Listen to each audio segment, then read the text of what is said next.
Hello and welcome to this, our 238th live stream. I've got your emails. I've got your emails because either you sent me some email, which I never answered, sorry about that, or because somebody else sent you their emails, somebody else's emails that were saying not so nice things about me. See the Monday video on the ETS spilled tea, and you'll understand that reference. Okay. By the way, there are actually 2 more episodes of the ETS spilled tea coming up, Monday and the following Monday, and then we are back to our regular programming. So we hope you enjoyed the insider's look into the 2025 conference season, and we hope that that you enjoy the insights. We also want to remind everyone to, if you haven't already, please buy a copy of the Reliquary of the Dead and leave a review on Amazon. It really helps us. We also, this week, published our first book trailer, too, on Wednesday. So that was interesting, and it really hasn't moved the needle on the book all that much, but it was an interesting process to do. So, T Trilogy. Yep, T Trilogy. Exactly. Well, last year we only had 2-parter because it was shorter. The season was shorter. This year it was longer, so we got a lot more tea. So, Andrew Grimm, what? Dr. Falk has enemies? Laugh out loud. Yeah, no, shocking. Shocking. You know, just when you think everyone loves you, you find out you have enemies. What can you say? Okay. So, with that said, let's get into the rules of the live stream, and then we can start doing our usual Q&As. Now, the rules are the same as always. Super chats have priority. No surprise there. We do take non-super chats, but we ask that you put a Q and a colon in front of it. That way we know it's directed to us. Only post your non-super chats once. Question spamming will get your question disqualified for the night. If it has to deal with something in the Bible, we ask that you give us some context. So we need the book, the chapter, and the verse, so we don't have to go hunting for it. Because we really can't give you a full answer without context. So we need that context. We ask that if you sponsor a non-super chat, which is totally doable, that you copy the question into the super chat so we don't have to go hunting for it. And then finally, we ask that you put 1 question per chat. Okay? So no question stacking. So don't try to force 10 questions into a single chat, because that's not fair to everyone else. Okay? So with that said, let's get into questions. I'm going to start the night with a few non-super chats here. And the first one here is from Darkblade. And it's not so much a question as a request. He says, please pray for my dad's health. He was previously having seizures, and we recently found out he has the C word, though the prognosis is said to be good.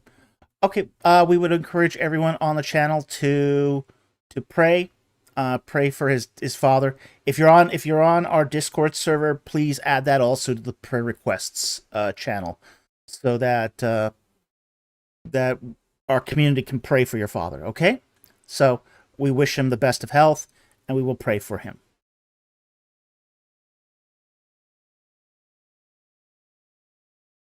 Okay, next non-super chat here is from 501 Mobius. Okay. He asks, under the Hyksos rule, could the sons of Israel have more than one wife?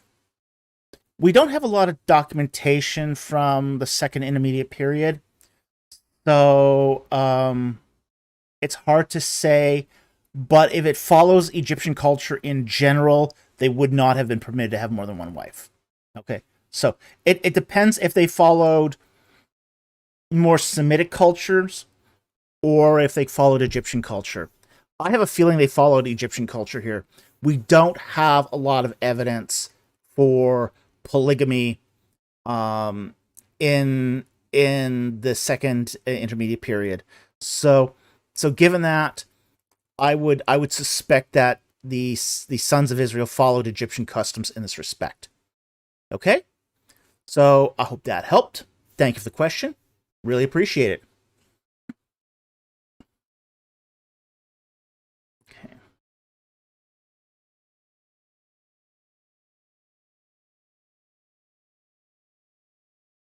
I'll also take this third non-super chat here. Then we'll go into the super chats. Here. Did the Ninevites worship a fish god? No. They did not worship a fish god. There were wise men called the Anunnaki that were dressed in a fish costume, but they didn't worship a fish god. The Ninevites worshipped many gods. Probably their primary deity was Asher, which was kind of a warrior deity. So they worshipped gods like Marduk, Shamash, Enlil, Ishtar. There was a variety of deities in the Assyrian pantheon, but none of them were fish gods. So this was something that came out in the late 19th century, or I should say the early 19th century, where it was believed that that Dagon was a fish deity, and because Dag is the Hebrew word for fish, well, Dagon wasn't a fish deity. But it's sort of kind of just stuck. It's sort of stuck to it. But no, they didn't worship a fish deity. So, it's just one of those things that, as I say, it's one of those scholarly myths that never died. And it didn't help either that the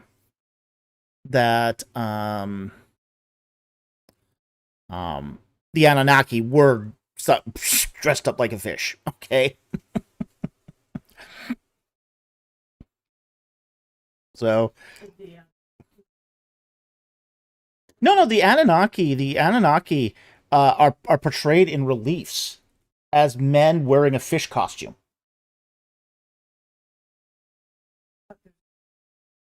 No, an Anunnaki is not a god.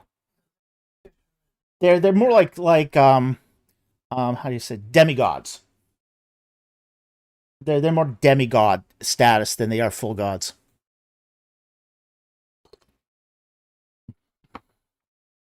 Darkblade. You mean Got Questions Ministries? It's wrong? Could be. Could be.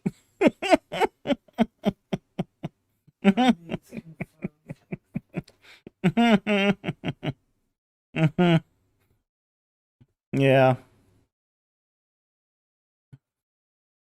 I think it's Apkallu, not Anunnaki. They're pretty much the same thing. It's just one comes before or after the flood, but they're the same thing.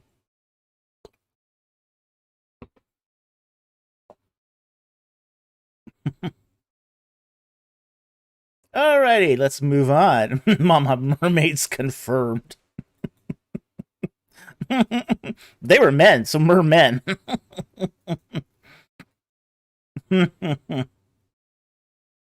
Okay.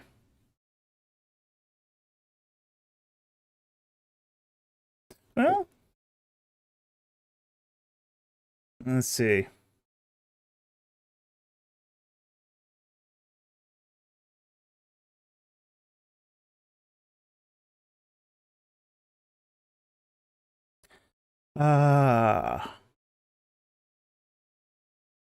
Nineveh.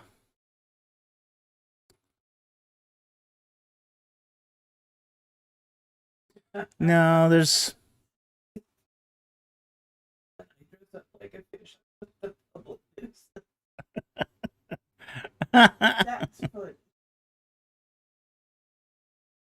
Ninua is the Akkadian of Nineveh. I don't see anything here that would suggest that the name Nineveh, there's nothing to suggest that Nineveh meant house of fish. Haystack, I think that's probably not correct.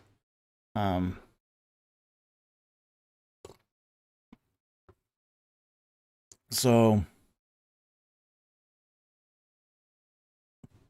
did they struggle with the sin of fish lapping? I don't know. I don't think so. But hey. So Veggie Tales lied to me? Could be. We're gonna have so many fish puns tonight. We're off to a great start here. Great start.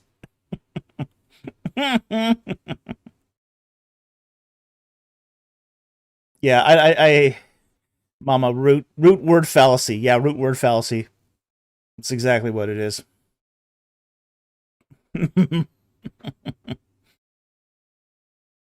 Lots of fish jokes.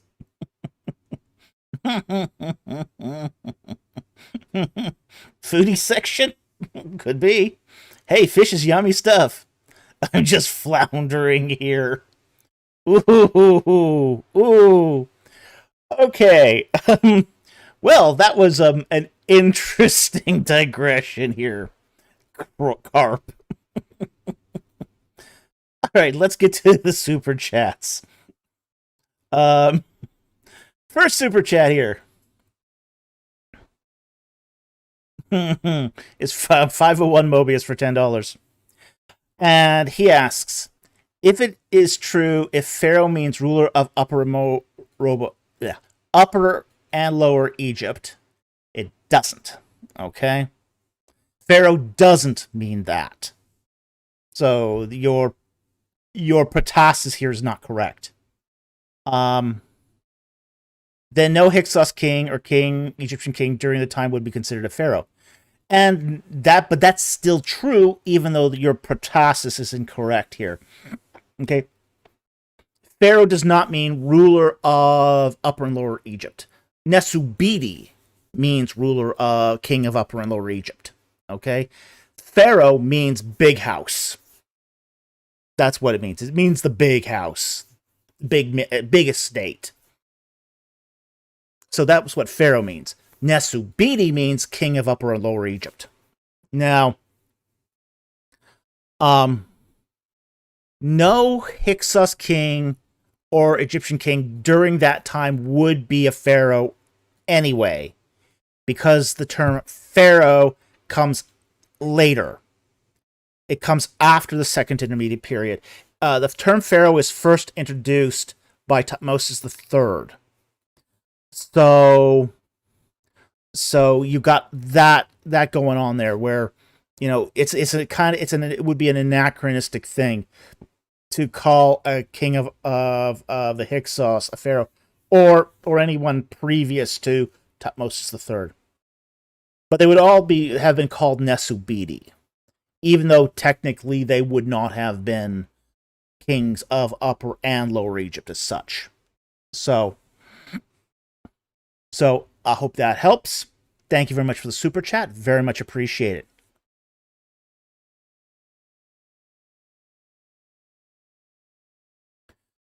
Okay, the next one here is from Tim Miara for 5 British pounds. Thank you so much for the super chat. Is Isaiah 9:6 committing a heresy of confusing persons of the Trinity when he calls the child an everlasting father? Well, let's take a look at that. The Bible here. Isaiah.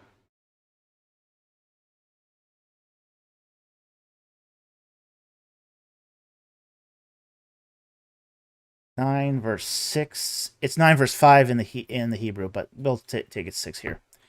For a child will be born to us, a son will be given to us, and the government will rest on his shoulders. And his name will be called Wonderful Counselor, Mighty God, Eternal Father, Prince of Peace. Okay. Now, here's kind of what's going on here. You're suggesting here the heresy of patripassianism.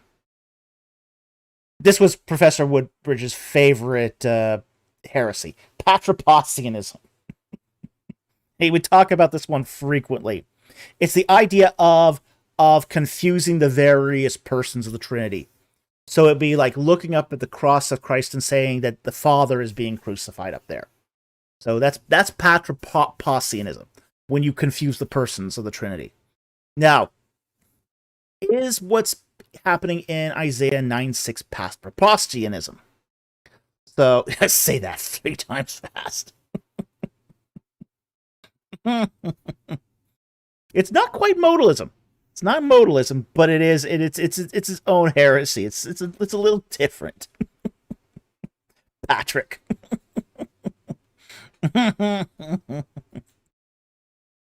Okay, so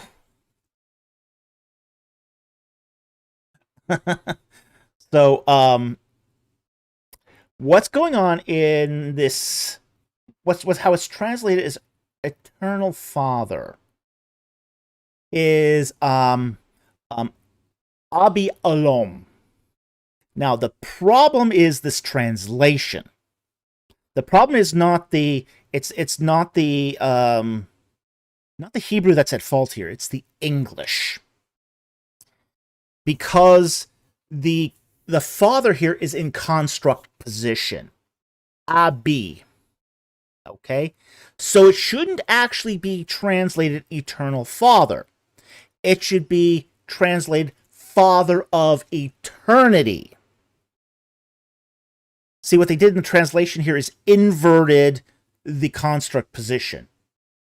So it shouldn't be Eternal Father, it should be Father of Eternity. So again, we're in a place here where this is probably a traditional rendering, and God save us from traditional renderings. They just muck things up. Okay, so it's the verse here is not committing patripassianism. What's happening is our English translation has messed this up again. Okay.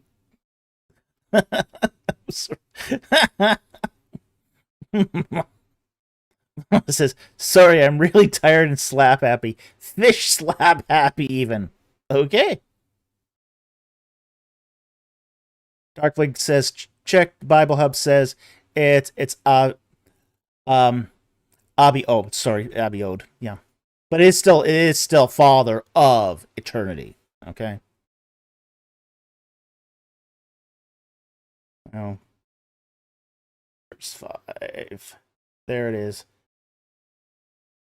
Abiod.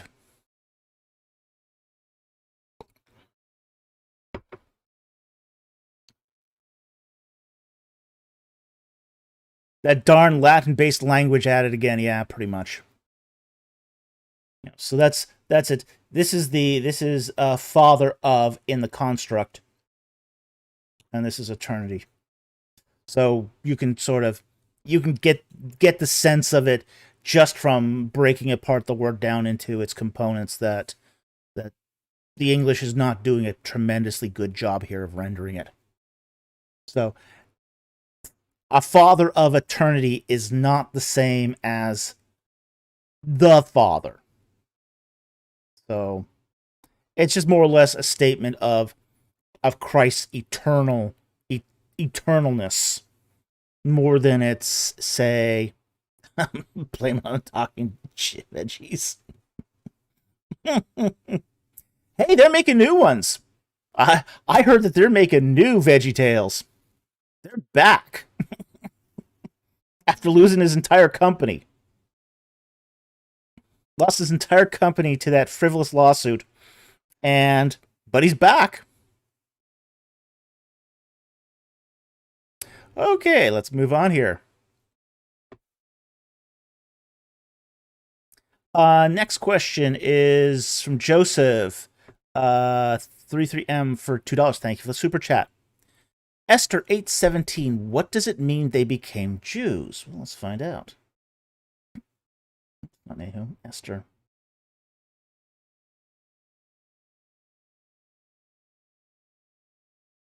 Esther 3:17.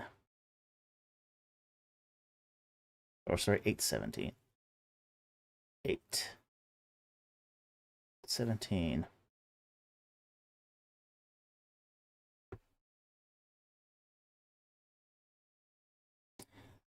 Okay, so we'll start here. Verse 16 for the Jews, there was light and gladness and joy and honor, and in each and every province and in each and every city, wherever the king's commandment and his decree arrived, there was gladness and joy for the Jews, a feast and a holiday, and many among the peoples of the land became Jews, for the dread of the Jews had fallen upon them. This is Jewish converts. Um, Jewish converts were a thing, okay? So it wasn't, even though through most of its history, Judaism and the Israelite religion is an ethnic religion, wasn't always an ethnic religion. There were times, some more than others, when people converted to Judaism. We do see this, for example, like in the Roman period. There were actually a lot of converts to Judaism. So, uh, as long as you could tolerate the circumcision procedure, that was probably the biggest barrier for people becoming Jews. Okay, but you know, if you had good reason to join the community, people did. So, even with that, say, disincentive to join.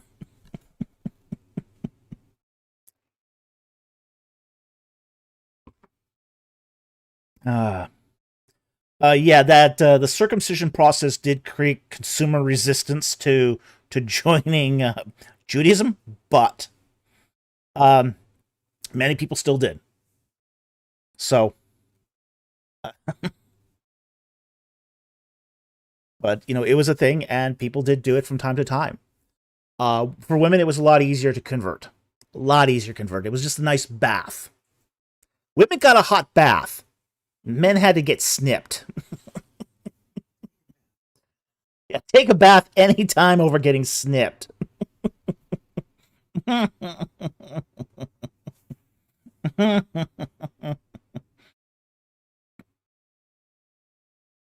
Darkblade goes, the other potential disincentives include giving up shrimp. Yeah, but in a lot of places they didn't have shrimp, so it wasn't an issue. Like in Nineveh, there wasn't any shrimp in Nineveh, so you know that wasn't going to be an issue. Giving up pork, well, that's a bacon. Well, yeah, I can see where that could be hard. No bacon, no deal. Well, this is one of the things I found very interesting when I worked at the Messianic Jewish community. When I worked with them, um,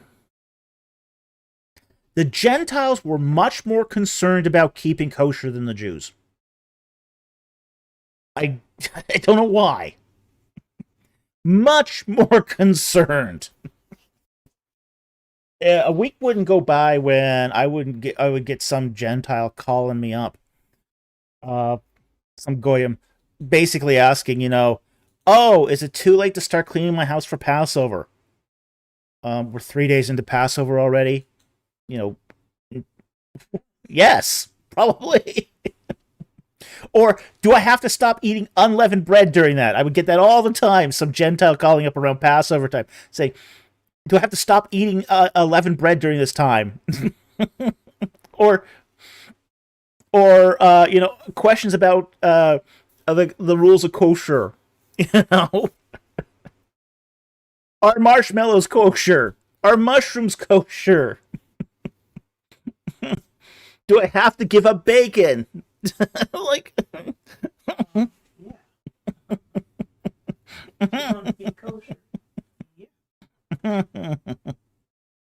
CPM versus DOS. Laugh out loud. Not ready for Dr. Falk to call people a goyim.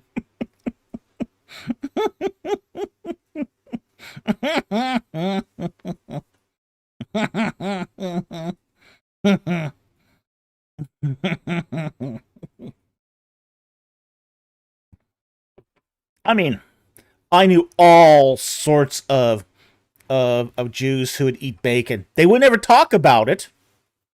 Then again, I also knew a lot of Gentiles who wouldn't eat shrimp and wouldn't eat bacon because they were trying to follow the kosher laws. And it was just like, what? Like, what? And some who didn't care about they were Oh, yeah. Oh, yeah, I knew a lot. I knew a lot of Jews who'd slip in a bacon sandwich now and then. I knew a lot of them. They wouldn't talk about it, but they did it. I mean, at our potlucks, we couldn't bring pork. You know, they were very insistent not to bring pork to potlucks. But a lot of that was to keep the Gentiles happy, not the Jews. A lot of those Jewish people were eating pig. You know, slipping in a little ham here and there.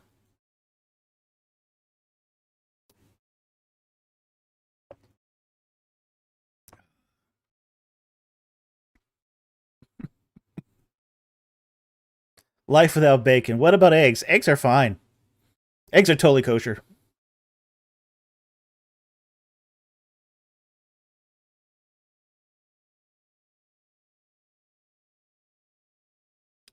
Says, I mean, just consider the entire Old Testament. It was hard to keep kosher. We couldn't do it. No, we couldn't do it. It's so difficult to keep kosher. You know, I wouldn't.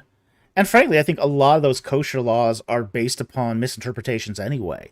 Not every one of those laws was, I mean, like for example, the mixing of meat and dairy. That was definitely a misinterpretation.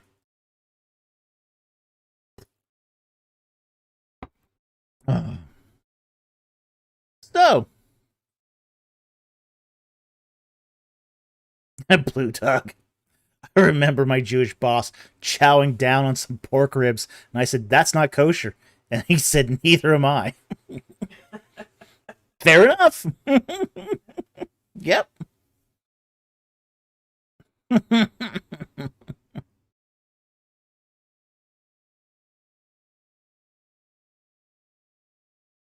Yeah, really Orthodox can't even eat cheeseburgers. Oh no. Oh no. Cheeseburgers are off limits. For the Orthodox? Oh yeah, for Orthodox Jews, cheeseburgers are totally off limits. Steak with cheese sauce, off limits. Yeah, you cannot mix your cheese and your meat, which is stupid because it's a misinterpretation of that verse. So, just totally dumb. Okay.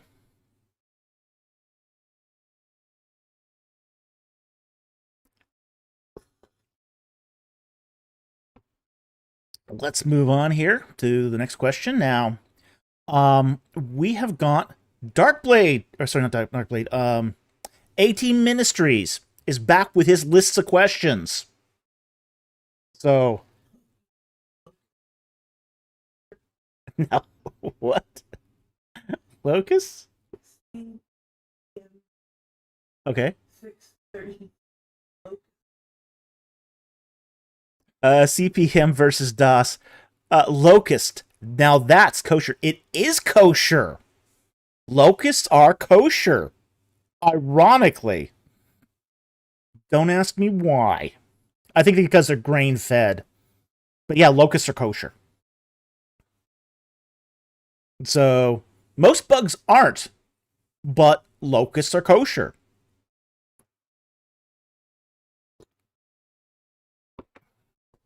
Okay. Let's move on to the next one here. Next super chat. It's from AT Mysteries. And he says, Saint Athanasius in On the Incarnation of the Word says there's debt that need to be paid for sin which Christ paid. Isn't this Eastern, I think it means Eastern Orthodox support for penal substitutionary atonement? This is the weird thing about the early church fathers is the various opinions on various subjects is all across the board. I think one of the things that people sort of get into trouble with when people start picking up the church fathers to read, they're thinking, oh, I'm going to discover Christianity as it was originally taught in its original form. No, you're not.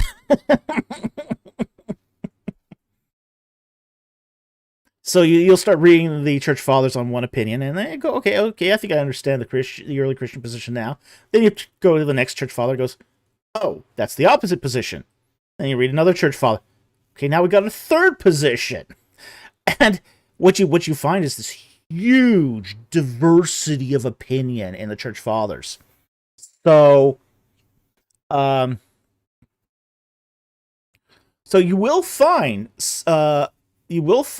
support for penal substitutionary atonement in the church fathers. You'll also find support for the ransom theory Christus Victor view as well. You'll find many different views in the early church fathers because that's sort of how they went. You know, they're sort of hashing this out and making their own discussions here about this. So, Ryan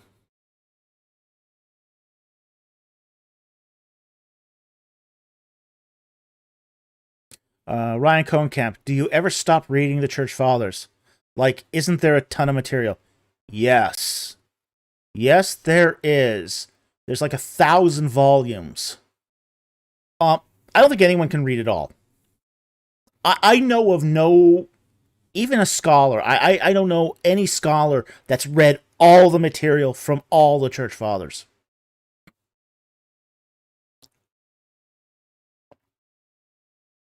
Patui adds, Athanasius might have meant ransom debt to be paid to the evil one who has held us in his grasp, i.e. Christus Victor. Maybe he might have meant that, but it's hard to say. You'd have to look it up. And just because he said that, he might have said it the other way too. It's entirely possible. The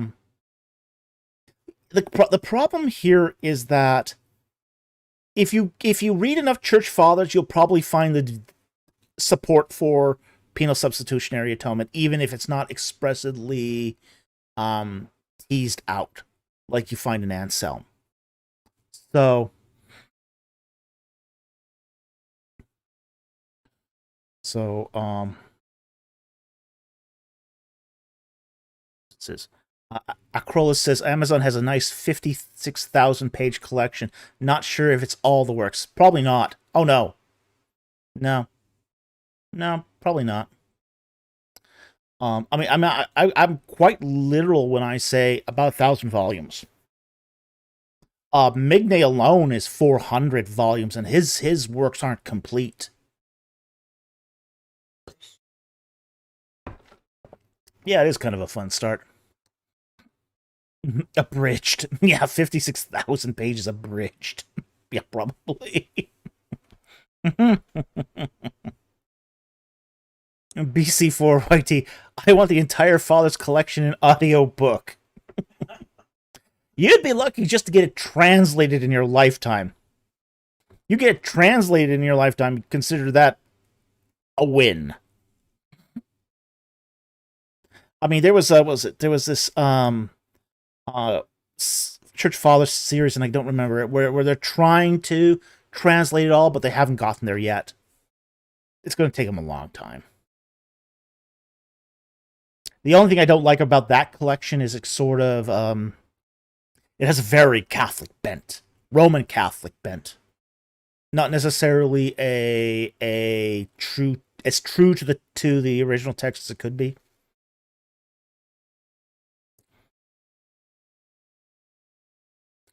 Okay, so I hope that answered your question, AT. Yes, it could be support for PSA, it could be support for Christus Victor. I'd have to look at the text to find out for sure. It's possible, though. Again, because we are talking that there's so much diversity in the Church Fathers. So much diversity.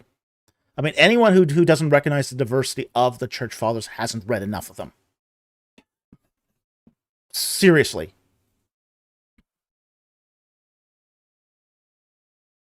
Tui says, what's worse? One volume in Migne might have multiple unmarked editions. Yeah. Oh yeah. The Migne connection is a mess. It's a mess. But it was sort of what he was just doing, was finding these texts and getting them published. So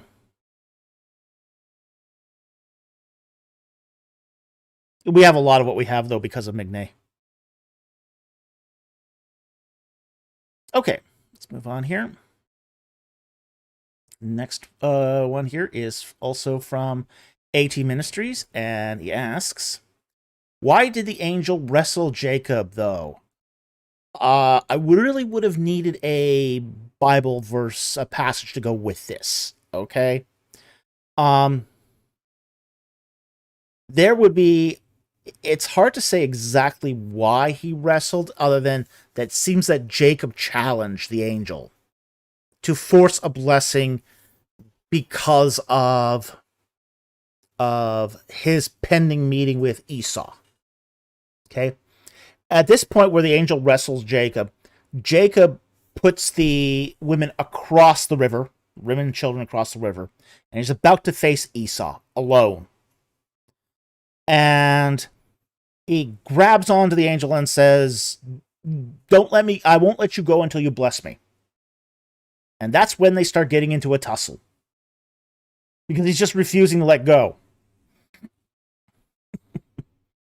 And that's when the angel of the Lord cheats.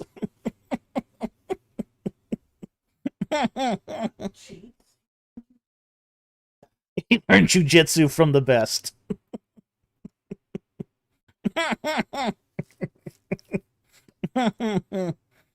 DC4YT, Jacob, do not be afraid.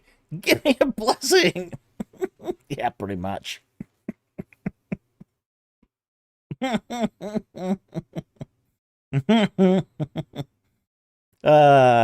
times, good times. Andrew Graham, slap. Now you've got a limp. Ryan says, there's a WWE joke in here somewhere. I just don't know the material.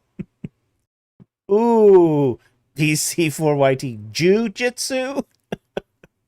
Ooh. Hip slapped him.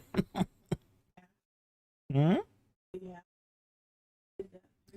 We did do a paper on the martial arts in the Middle Bronze Age. Yeah, that was how Abraham got his trained men. He picked up some martial arts experts, for lack of a better word, from Egypt. There was a martial arts, I want to say this, fascination in Middle Kingdom Egypt. Really, it was everyone was kung fu fighting in the Middle Bronze Age. Yeah, they were.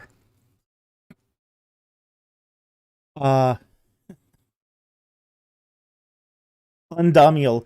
Wait, what? Where can we read it? I never published that paper. I really do need to publish that paper. But you see catalogs of what they call wrestling techniques. I would characterize it more as martial arts techniques on the walls of the tombs of Beni Hassan. Like hundreds of techniques, and they're all different. This is like a what the Japanese sometimes call a moku roku, a catalog of techniques. So, it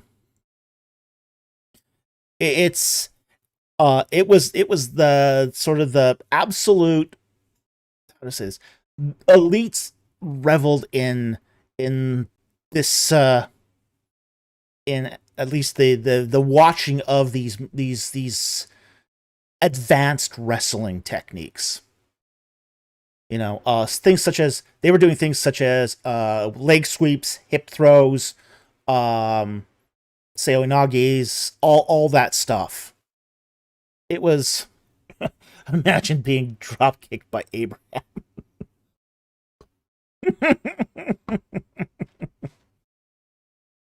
Like a sport? Oh yeah, like a sport. But it was a sport meant to train for combat.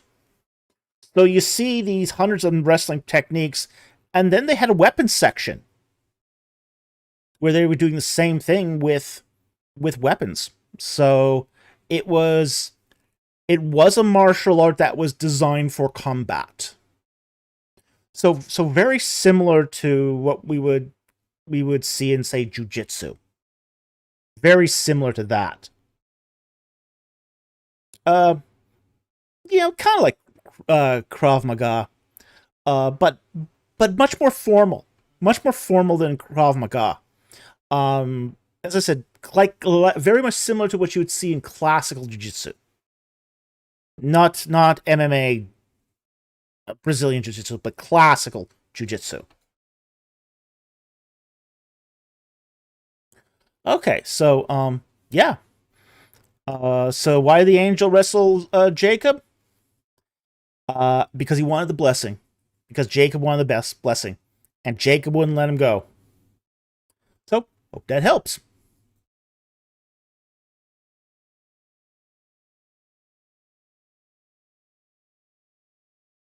Okay, next one here from AT Ministries. Do angels have two forms? I always thought you half see angels, where you see them, but your brain fills in what they look like based upon what's expected to be there, like how they appear to the patriarchs versus Iron Age prophets.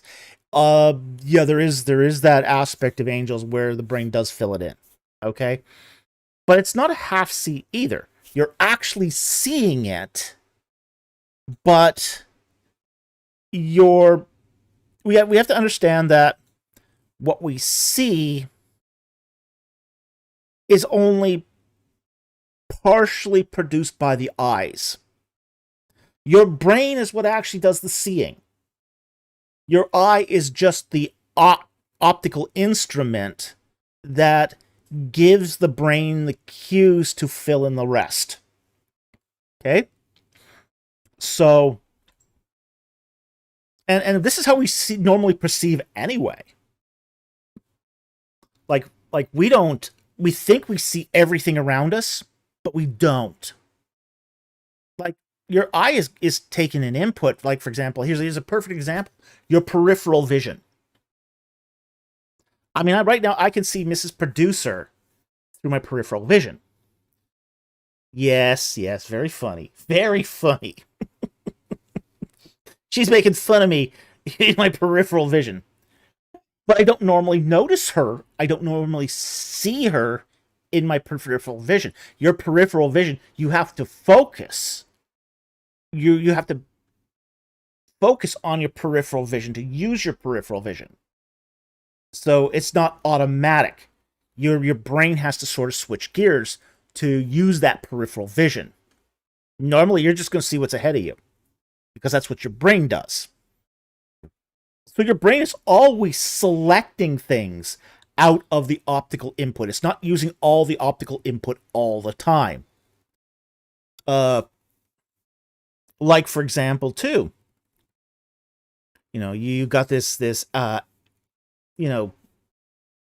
difference between um vision and perception. What you actually see is the perception, not the vision. Vision is just your ability to take in optical input.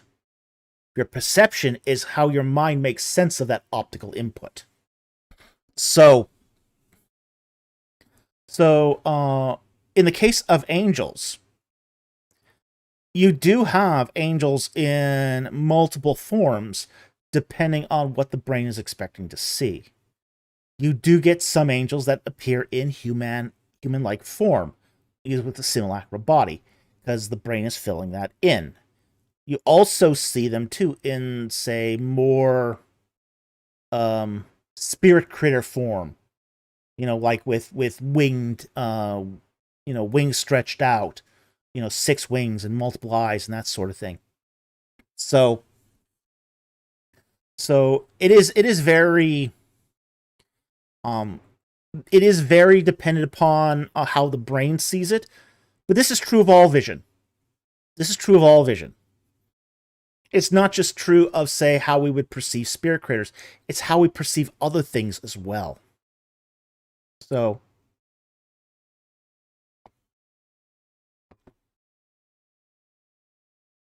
Patui says, late antique Mediterranean exorcists thought they could see, or at least detect, angels' violent disturbances in a bowl of water. Yeah. That's not so much different than, say, what's it called now? Crystal ball.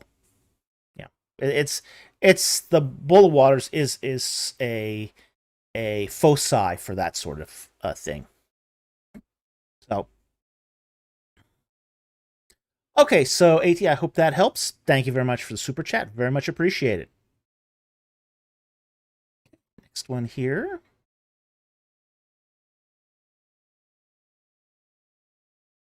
Is from Joseph33M for $2. Thank you. The super chat. Matthew 2:15.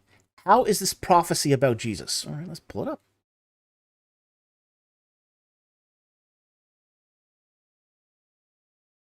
Matthew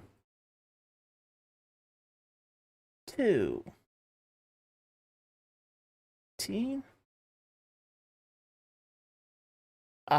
Okay. A voice was heard in Ramah, weeping and great mourning, Rachel weeping for her children. She refused to be comforted because they were no more. Okay. This is how it relates to Jesus, is that this is an event surrounding the life of Jesus. Basically the slaughter of the innocents. It's the slaughter of basically the little boys in that area. So yeah. So that's how the prophecy is about Jesus, because it's surrounding his circumstances. But you're reading verse 18, not 15. Oh, is it 15? Sorry, wrong one. Okay, let's go back. And okay, here's the passage. We'll go for 14. And he arose and took the child and his mother by night and departed for Egypt. And there was until the death of Herod that was spoken by the Lord through the prophet might be fulfilled. Out of Egypt did I call my son. Okay. Now I don't remember which passage that's from, but I have to look up which Old Testament passage that is. Okay, so Matthew 15. Can I grab a Bible here quickly and see if I can find that? Let's see what Matthew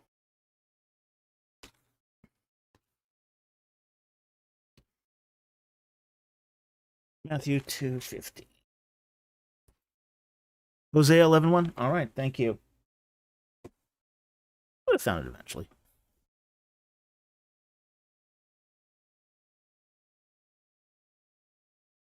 Okay. Hosea. Find Hosea here. It is 11, verse 1. When Israel was a youth, I loved him, and out of Egypt I called my son. Okay.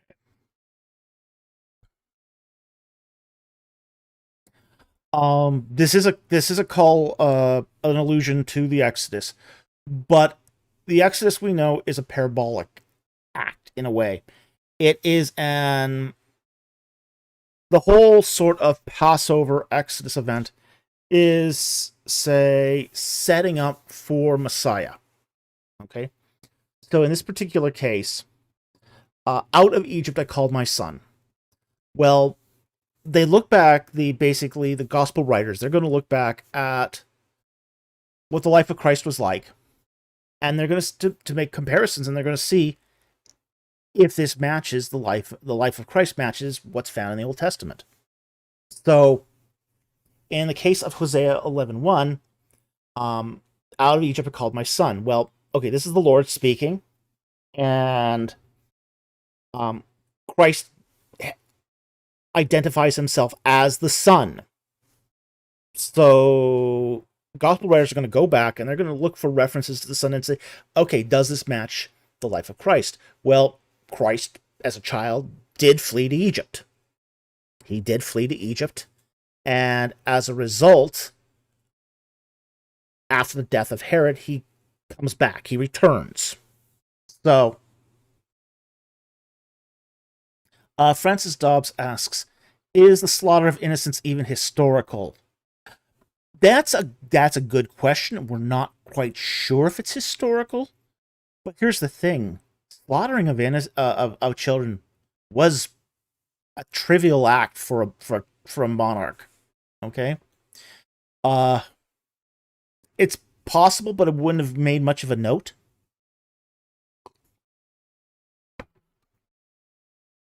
So, it's one of those things that even if it did happen, would be hard to get historical confirmation of this, because slaughtering children, baby boys, in a small town would not raise much of an eyebrow. That's just sort of how things worked back then. So, yeah. Yeah, Ryan Cohencat. That was an average Tuesday for Herod the Great, yeah. Herod the Great thought nothing about killing children. He killed his own children. That was something. Somebody. Yeah. Brothers. Really. Well, I mean, I forget which one was it. It was either a Roman emperor, or I forget who said this, but it was better to be Herod's pig than Herod's son. I thought to myself, oh my god, that's Herod in a nutshell. Better to be Herod's pig than Herod's son. Ooh. Yeah, Herod's not winning Father of the Year. Yeah, this is a guy who is so paranoid that he killed like multiple. Yeah, it was Augustus. Yeah, that's who said it was Augustus. Yeah. It's better to be his pig than his son. Wow. Yeah, Herod was so paranoid about his handle on rulership that he would kill practically anyone to maintain it. So for him, he killed his own children. He's not going to care about the children of Jews. That's so.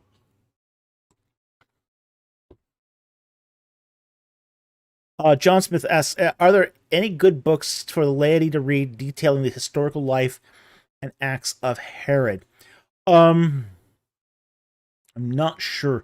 They would be subject, though, to recent scholarship, too. The scholarship regarding sort of the life and times of Herod has changed a bit over the last couple of years, as well as, like, our primary source for the life of Herod has been Josephus. And we now know that Josephus made a few mistakes in his chronicling of Herod's life.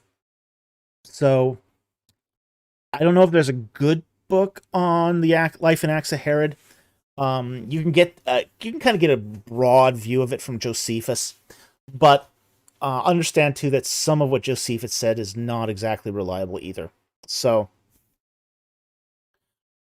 I think there needs to be an updated biography for Herod, just to take into account the more recent research that's been done on this. So. Oh, perish the thought the historian was wrong. Oh. I mean, Josephus has been taken as absolute God-spoken fact when it comes to the history of that time. The to say that there's Josephus maximalism isn't an understatement. It isn't an understatement. He's been deemed an unimpeachable source when we're finding all sorts of problems now with Josephus. So, yeah, not so unimpeachable anymore. So, like the whole dating of the Quinarius census was from Josephus. And now we're discovering that that's not necessarily correct. So, yeah, there's a whole lot of stuff about Josephus that we're sort of, at this point, having to take a step back and say, okay, we really need to reevaluate what Josephus has said on practically everything. So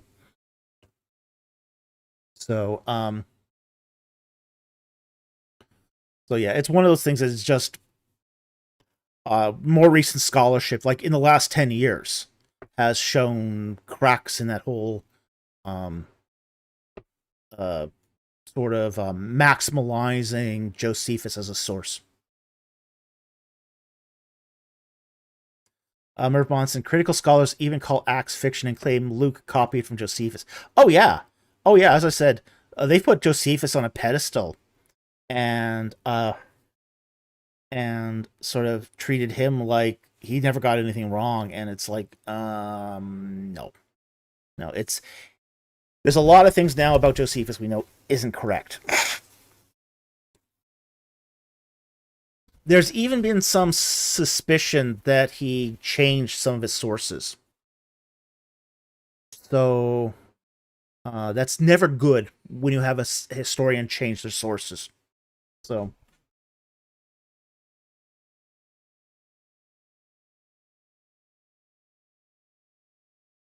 Petunia says, Luke, quote, Luke copied Josephus, end quote, is usually a shibboleth for, quote, I'm a wild-eyed Jesus mythicist. Burn! Burn!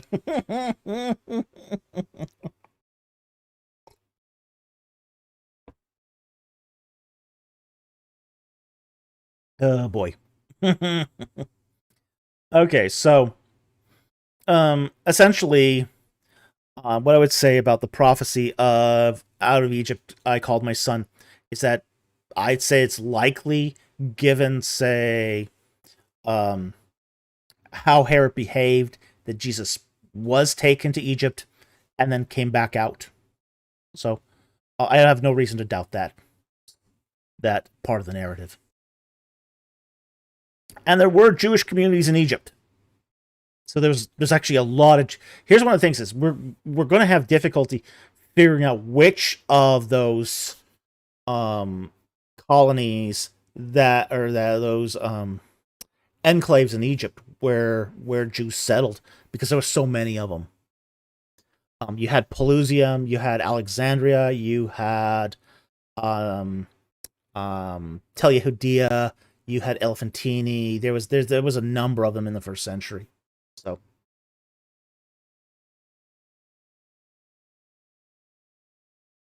all right, next one here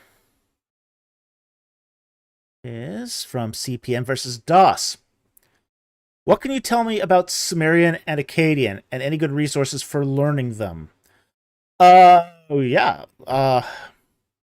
Sumerian I could tell you less about because I never actually learned Sumerian. Sumerian is an Indo-European language. It is not Indo-European language. It's a language isolate. It's a language isolate. It doesn't have, it's not from any particular language tree family. Sumerian is unique in that it's a linguistic isolate. Akkadian is an East Semitic language. Okay, both use a kind of cuneiform. Samaritan has a more primitive kind of cuneiform because it's an older language, or at least it retains a more primitive orthography. As far as resources for learning them, I learned Akkadian using Hunagard. But what's it called now? Zondervan now has a book out on Acadian. I don't know how good it is. I haven't had a chance to review it, and I didn't purchase it. When I went to, I'll say this. Patui says Zondervan's 2022 Acadian textbook is super approachable, even if you had no Semitics. I would believe that. I'd actually believe that. All of those Zondervan textbooks are really approachable. I'm going through the Latin one right now, and it's really great. I also got their Ethiopic, and I also got their Coptic, because my Coptic needs to be brushed up on. So yeah, the Zondervan textbook series, language textbook series, is really fantastic. I would highly recommend them, even though I have not actually read the Acadian textbook myself. Now, I wonder how they would handle something like Middle Egyptian, honestly. I don't think anyone's producing a book for Zondervan on that, but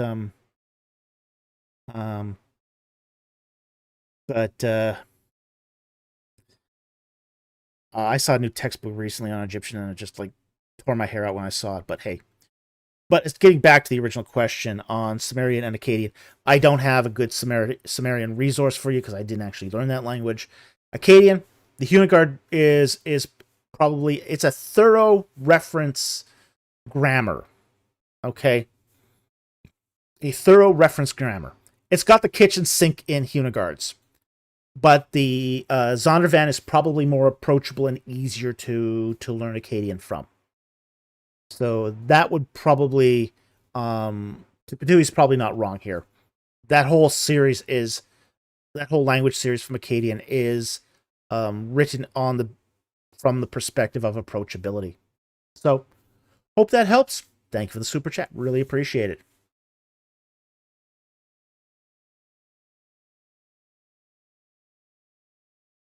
Next one here is from BC4YT for $5 Australian. Thank you very much for the super chat.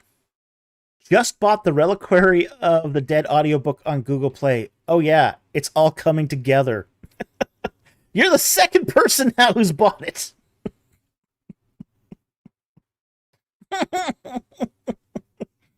Oh dear. Not many people have bought the audiobook.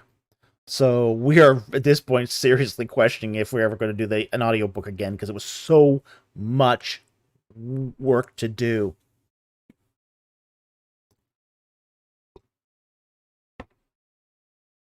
So, we're taking a bath on the production time of the audiobook.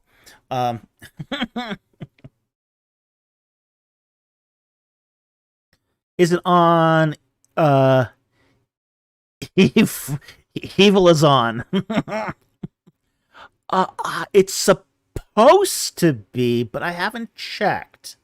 Yeah, it's supposed to be on Amazon, but I have not checked to see it.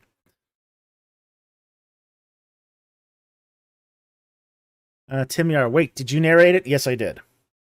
I could not afford a proper voice actor to do it. And we really did it to sort of get it out there. Yeah, I'm glad we didn't spend money on a proper narrator, because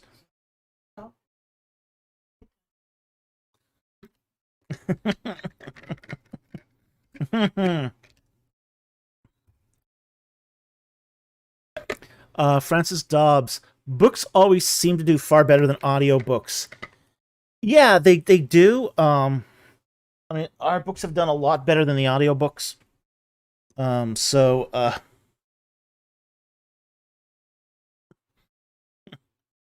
PC for YD. It's like too long. It's like 2 streams long. Laugh out loud.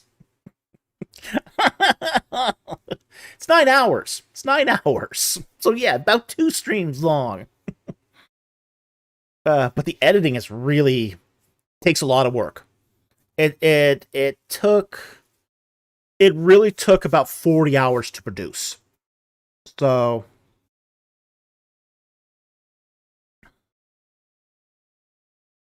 Tim here. I'm not sure I want to hear both fiction and nonfiction in the same voice as Dr. Falk. Well, I mean, we when we costed it out, uh, the price for a narrator was $350 to $400 a finished hour. So if you multiply that by 9 or 10, you're looking at three or $4 grand for that. It's just like you've got to make it worth it if you're going to use a professional voice actor. So we do know that a lot of people don't like AI voices though. So we didn't use an AI voice. So Timmy, yeah, ain't worth it. No, it's totally not worth it. It's totally not worth it unless your book is well known, big enough, and all that. But we had a lot of people ask us. We had a lot of people ask us to do an audiobook. A lot of people. More people asked us than bought it. A lot. That seems to be the general rule. Okay.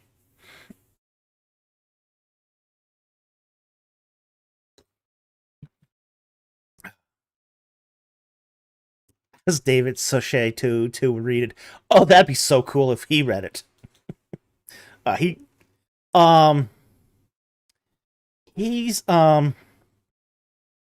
he's a British he's an actor. He did the NIV audiobook. Great melodic voice. He was also on Wing Commander. He also was acted on Wing Commander. Most people don't know that. Yeah, he did the Hercules Poirot actor. Yeah, he's most famous for Hercules Poirot. Oh. Yeah, he played Hercules Poirot. Oh. Oh yeah, yeah. She knows him from Hercules Poirot. I know him from Wing Commander.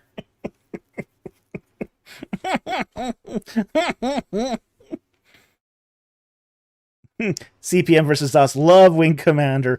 Oh, it's totally cheesy. It's totally cheesy. Yeah. He's a fascinating guy, though. Yeah.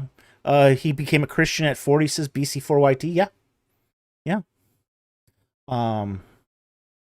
So yeah, I mean, great actor, great voice actor. Really? Yeah, brilliant, brilliant actor. And just he has one of those voices that just, can melt butter. So yeah.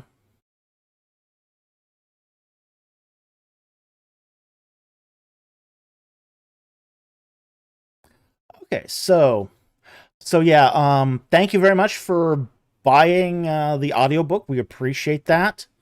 Um but again, we would if people want more audiobooks in the future, they got to support this one essentially because we are using this as our test case. So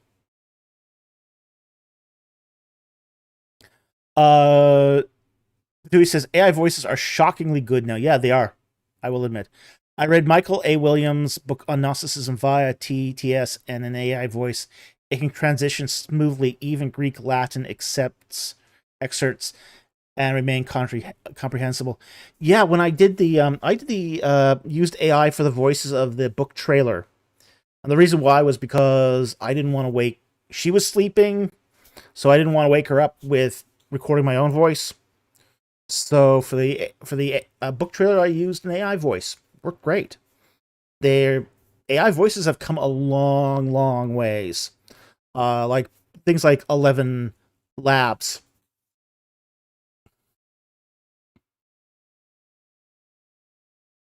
Ryan Coleman Camp. How many sales would count as a success?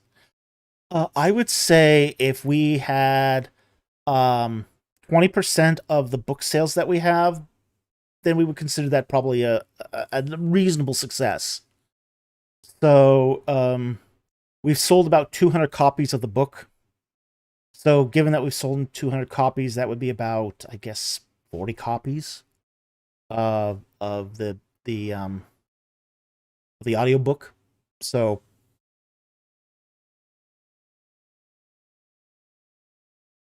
CPM versus DOS. The only thing I really felt AI improved. I can get audiobooks of books that it would have never get one. Yeah, that's true. Yeah.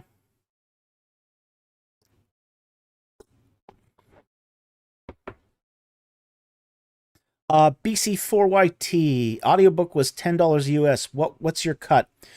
Surprisingly, I get the largest cut from the audiobooks. I get $4. So that's actually really good compared to my other books. Okay. Yeah. Yeah, I get $4. So yeah, it's not great, but it's better, much better. EPM and DOS, a whole $4. Yeah. Yeah. Well, considering that on the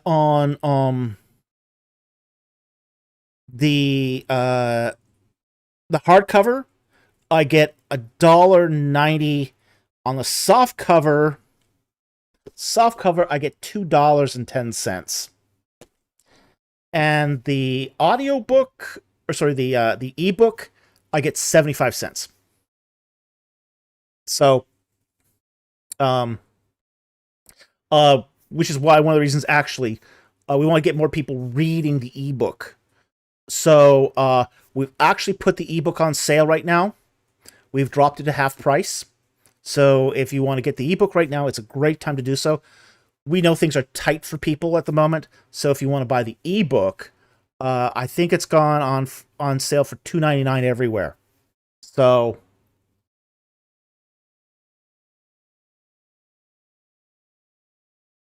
BC4YT. So audiobook, we pay less and you get more. Yes. Yes. I get more. And that's most of that is because Amazon does not take its evil cut from that. The audio version on Amazon does take a big cut, but that cut is sort of isolated to Amazon. But they don't take as big a cut as they normally do.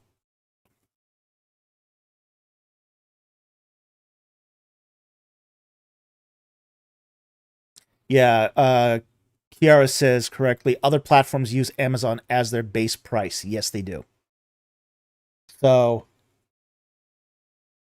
you just can't win with Amazon. It's just really awful.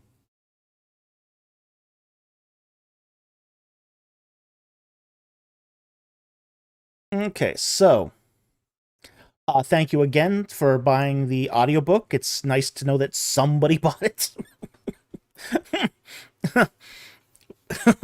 Scamazon, yeah, Scamazon. Okay, so let's move on to the next one here. I think we'll take another 3 AT questions here.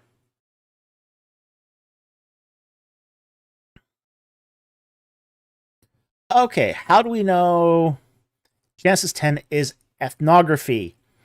We know it's ethnography because it's the comparisons are moral moral comparisons than they are genealogical ones. Like let's just take a walk through Genesis 10 here, and you'll see as soon as we start walking through it. Okay, so Genesis 10. Now, these are the records of the generations. This is a Toledot. And a Toledot is more than just a genealogy. It's the result of Shem, Ham, and Japheth, the sons of Noah.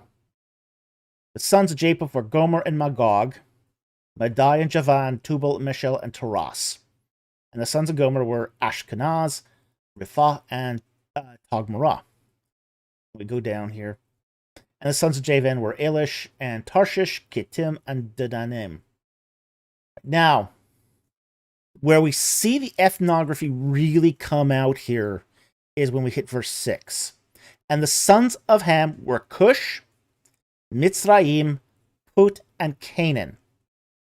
Now, this is sort of intimating here that Ham's son, their descendants were basically Cush, maybe Kish, depends. We're not sure which one exactly here, but either Kish or Cush.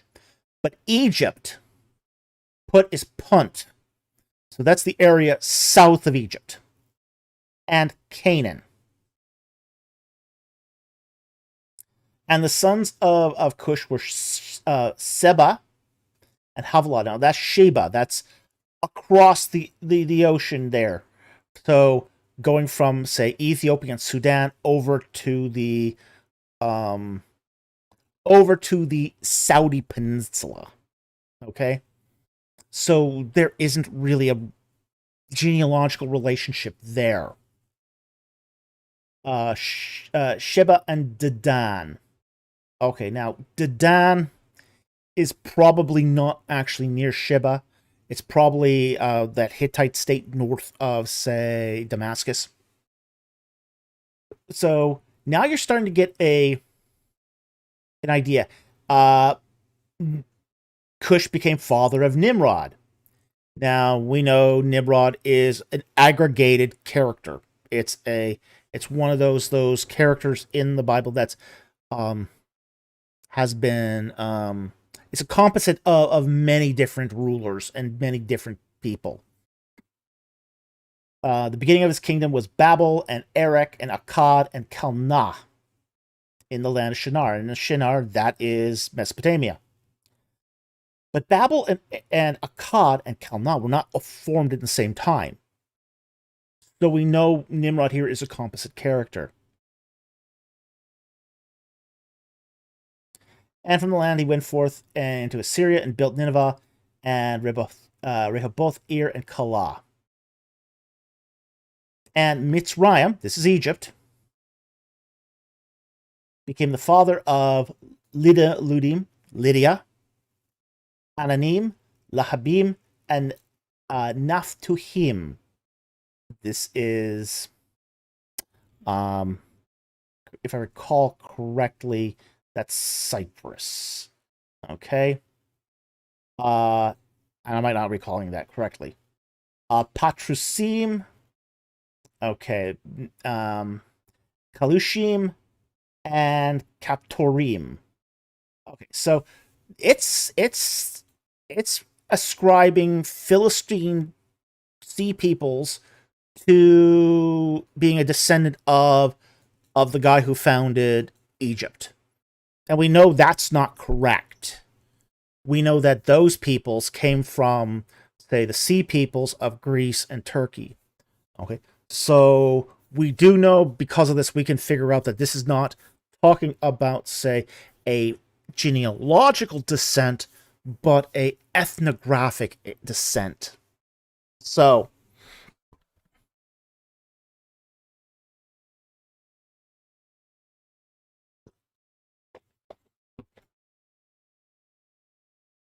Tim asks, didn't you have some fancy German word for this type of composite character? I called it a literary amalgamation. That's what I called it. And we do see literary amalgamations, such as the so-called Depression Pharaoh is literary amalgamation. It's not one person. But yeah, they did use a literary amalgamations quite a bit in the text. And Canaan became the father, verse 15, and Canaan became the father of Sidon, his firstborn, and Heth. Heth, that's Hittites. So, Hittites are not really related to Canaanites. The Jebusite, the Amorite, the Girgashite, the Hivite, the Archite, the Sinite, etc. Okay. Amorites are really, they might have gotten their start in northern Canaan, but they migrated and came back. So, is this really that they got their descendancy from Canaan? That's a debatable point. So one has to be really, really careful when we start talking about Genesis 10 that you do not confuse this for genealogy. It's not talking genealogy. It's talking ethnography. Yeah, Hittites are Indo-Europeans. Exactly. So if the Hittites are Indo-Europeans, they're not Semites. They're not from the line of Shem. They're from the line of Japheth. So that's why we this is how we know that when we look at Genesis 10, we're not dealing with genealogy, we're dealing with ethnography. So they're making this is making a moral determination as to descent. It's kind of like saying, all you people are children of Satan. Okay, it's not saying that you're directly from the loins of Satan himself. Okay, what it's saying is morally you're acting like Satan. So it's the same deal. It's the same deal. It's saying that these nations aren't necessarily related to them, but they're acting like them.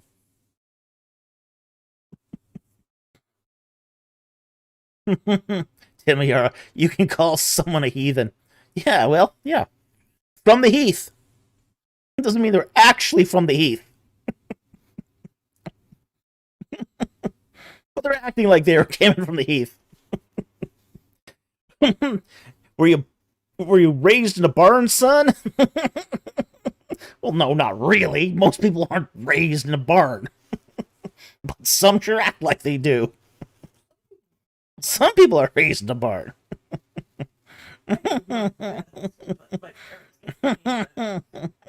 Timmy, my wife sometimes calls me a heathen.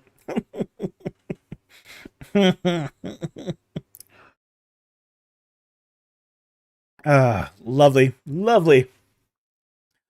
Okay, so so yeah, that's how we know that Genesis 10 is ethnography, because if we treat this like genealogy, it doesn't work.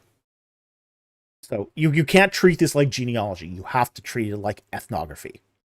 So this is why I always say be careful when you use Genesis 10 to try to prove ethnic descent, because we know that this is not an ethnic descent text. It's a total note. It's a result. It's a result of what became of these people, but it's not necessarily inferring direct descent. So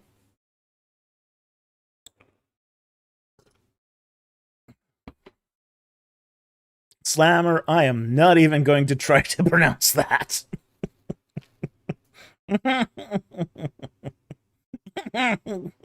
That's too much German for me. Okay, next one. If ethnography isn't genealogy, how do we know Israelites are Shemites? Well, we know that because they're Amorites, and Amorites were Semites. Okay? Now,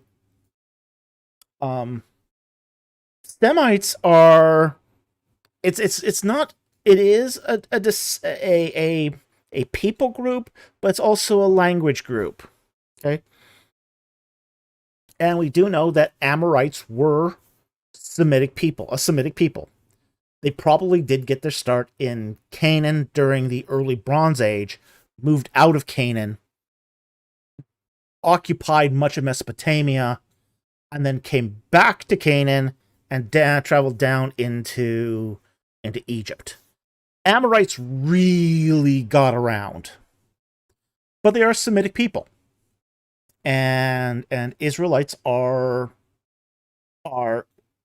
would be Shemites because Amorites are Shemites in that sort of, at least in the linguistic, if not the genealogical sense as well. So,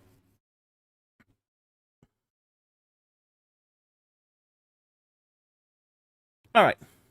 So let's move on to the next one here.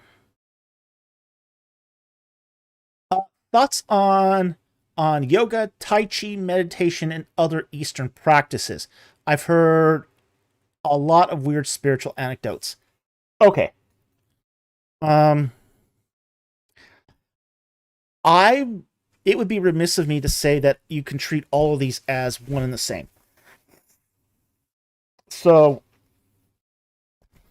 we're not going to treat this with a broad brush. We kind of got to treat these a little differently. Oops. Yoga is not the same as Tai Chi, and it's not the same as meditation. Yoga is a form of meditation. It's a form of a physicalist meditation. It uses physical exercise and stretching as a meditative act. Okay. So in that respect, yoga is very, very much an Eastern meditative practice. And I think it is an inherently dangerous practice. Okay. Now, there's a Western meditation too that is perfectly acceptable, perfectly fine. But I think it's one of those things that you need instruction on how to do it correctly, because we in the West do more of most of what we consider meditation in the West has taken on that Eastern flavor. And yoga can be very, very dangerous if I'm not just talking I'm not talking about the stretching. Stretching's not dangerous. The meditative practice is dangerous. Most of the what's taught in the West as far as yoga is basically the stretching without the meditation. And stretching is fine. Okay? Now we have to talk about Tai Chi, because Tai Chi is different again. I practiced Tai Chi, okay? But I practiced a combat form of Tai Chi. There's no meditation in the Tai Chi I do.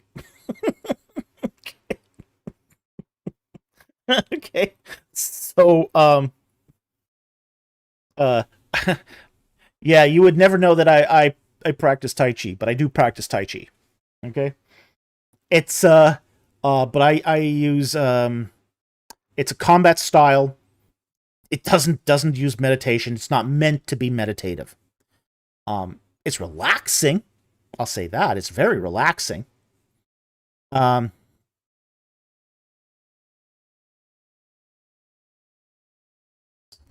Where do I say this? Laturis Viva says, "Isn't Tai Chi a slow kung fu?" They're related, but they're not the same. Kung Fu is very different. They're not quite the same. Tai Chi sort of split off from Shaolin, but it isn't the same practice. Okay, so Dark.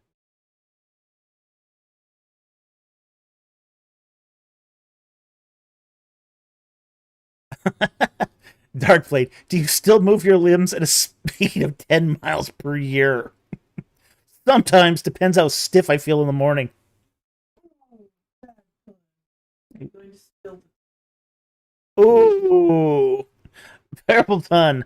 Ryan Cohnkamp, are you going to spill the Tai Chi? Ooh, ooh.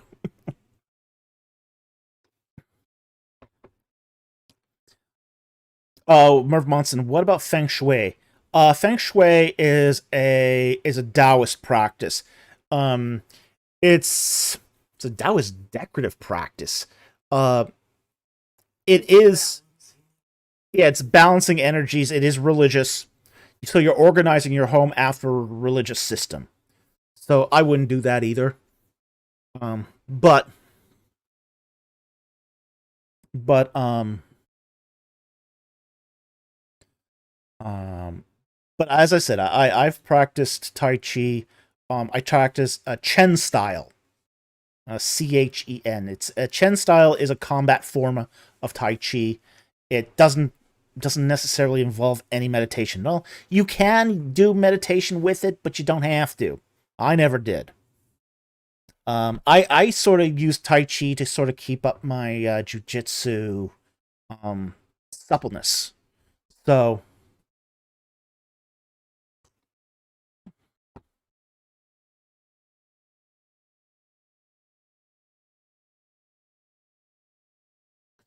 um, Darkblade, I'm not policing those mispronunciations because almost everyone in the West pronounces those terms the way Falk does. Yeah, and frankly, pronunciation policing gets annoying. It really does. So,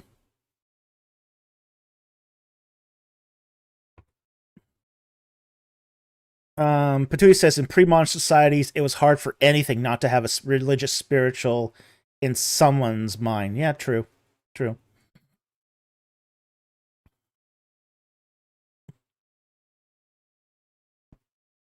PC4YT. ABR. See? Falk is a pagan. He drinks Tai Chi. Woo! Woo! Woo! Scott Worthman says Tai Chi involving locking of joints can be impressive. I saw a geriatric San Francisco humble a mugger.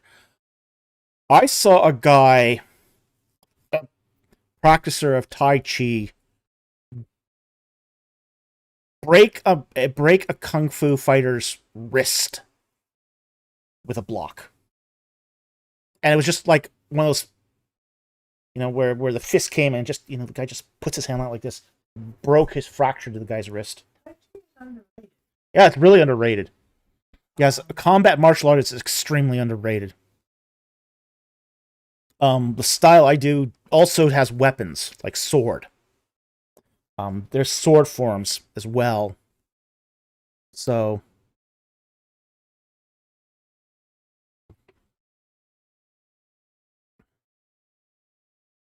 oh, never gonna paint the same way again.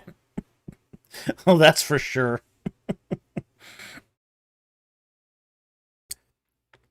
So here's gonna get to the overall advice here, which is I would avoid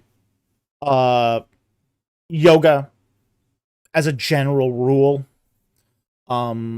Yoga that's been so westernized that it's taken out the spiritual aspect is probably safe, but at that point, why wouldn't you just do a normal stretching routine? Meditation, I would stay away from completely. It is a gateway to the spiritual, and I would stay out of that. Tai Chi depends on the style.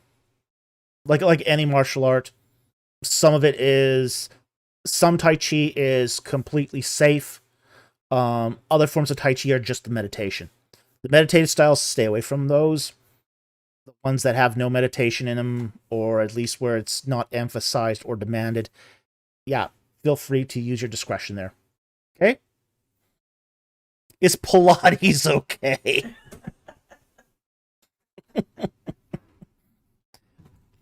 The pricing of Pilates, I think, is a crime. It's a sin to pay that much for it.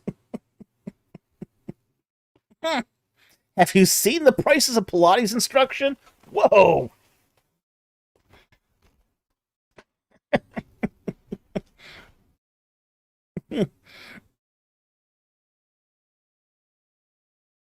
I mean, I got away with really, really inexpensive Tai Chi instruction, so for me, it was like a total deal because I learned it when I was on the campus of the University of Liverpool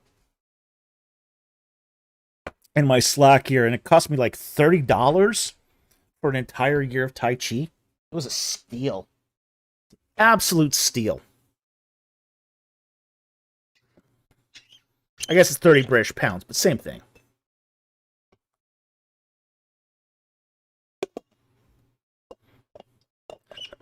What about I'm supporting the heterodox by getting a YMCA membership?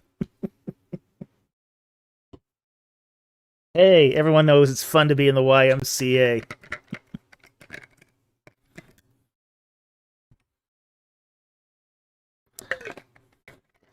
Gaius Octavius asked the question, wouldn't it possible to Christianize meditation than do it?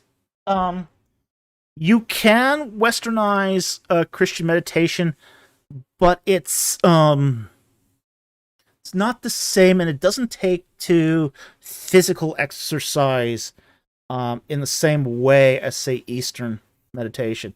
So it might not be as easy as you think. So there is a Christian meditation already, which has been practiced in monasteries for thousands of years. But something about being in the Navy. Yeah. There have been a few apologists recently that have joined the Navy.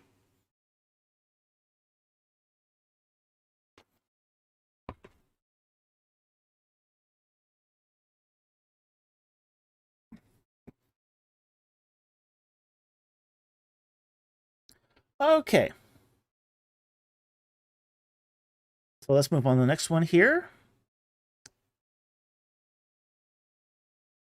Here is from AT Ministries. How does Jeremiah teach the sacrificial system? How do I answer that? That's not an easy question to answer because it's not something you can sort of, you'd have to, Jeremiah's a big book, okay? And there's a lot of different themes going on in Jeremiah, especially the Old Covenant versus New Covenant thing. Jeremiah does seem to show that the sacrificial system is a Timmy, a chapter and verse. That would be really helpful. But let's just take, for example, Jeremiah 31. Jeremiah 31 talks about the sacrificial system being the covering over of sin that's aggregated for forever, essentially. You're not only responsible for your sin, but your dad's sin, your granddad's sin, his dad's sin, Noah's sin, Adam's sin, all the way back. But he also teaches that there's a new covenant coming where all that sin will be taken away. And you'll be only responsible for your own sin. So, Jeremiah does not abolish the sacrificial system. But he is sort of saying that there's going to be a change in the sacrificial system. So, that's sort of important to keep in mind that it's not going away under Jeremiah. It's just being that there's going to be a new covenant that's going to bring a lot of changes to the sacrificial system. The sacrificial system was really never done away with, except by the Romans destroying the temple in 70 AD. That's what really ended the sacrificial system. If the temple was rebuilt today, there would still be sacrifices done, even under, say, Christ's sacrifice and completed work. So, like, for example, if somebody kept an oath, Christian could still do the oath sacrifice. They could still do the Thanksgiving sacrifice. They could do the praise offerings. There's a lot of offerings and sacrifices that still apply to Christians, not as obligations, but as praises and thanksgivings to the Lord. So Jeremiah doesn't do away with the sacrificial system, but he is alluding to the fact that there will be a change as far as the sacrificial system goes. So, hope that helps. Thank you for the super chat.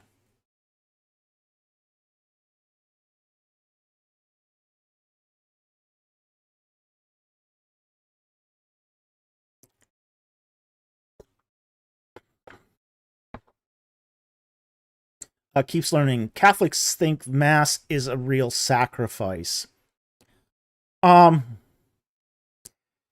Yeah, I think that's a misuse of terms, to be honest.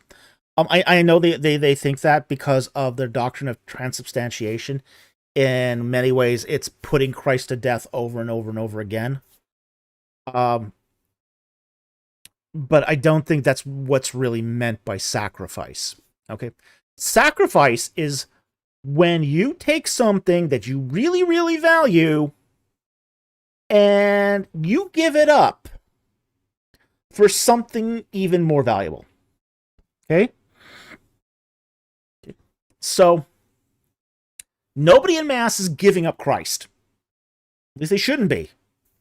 Nobody in Mass is really putting Christ to death again. At least they shouldn't be. So, it's a misuse of the term sacrifice.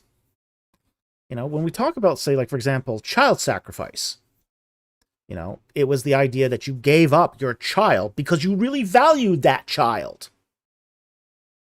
for the god to give you blessings in your harvest. Okay? So, sacrifice hurts. It's supposed to hurt. Yeah, if it doesn't hurt, it's not a sacrifice.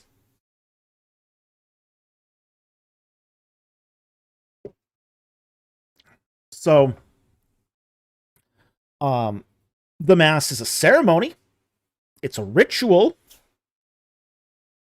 You can argue one way or the other for transubstantiation. Okay, but that doesn't make it a sacrifice.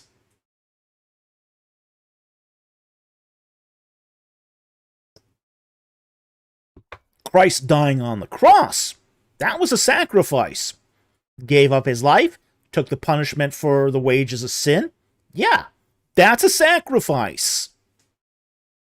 The recapitulation of his death in the Mass, that's not a sacrifice. You can argue maybe it's an offering. Maybe you can offer that. But it ain't a sacrifice.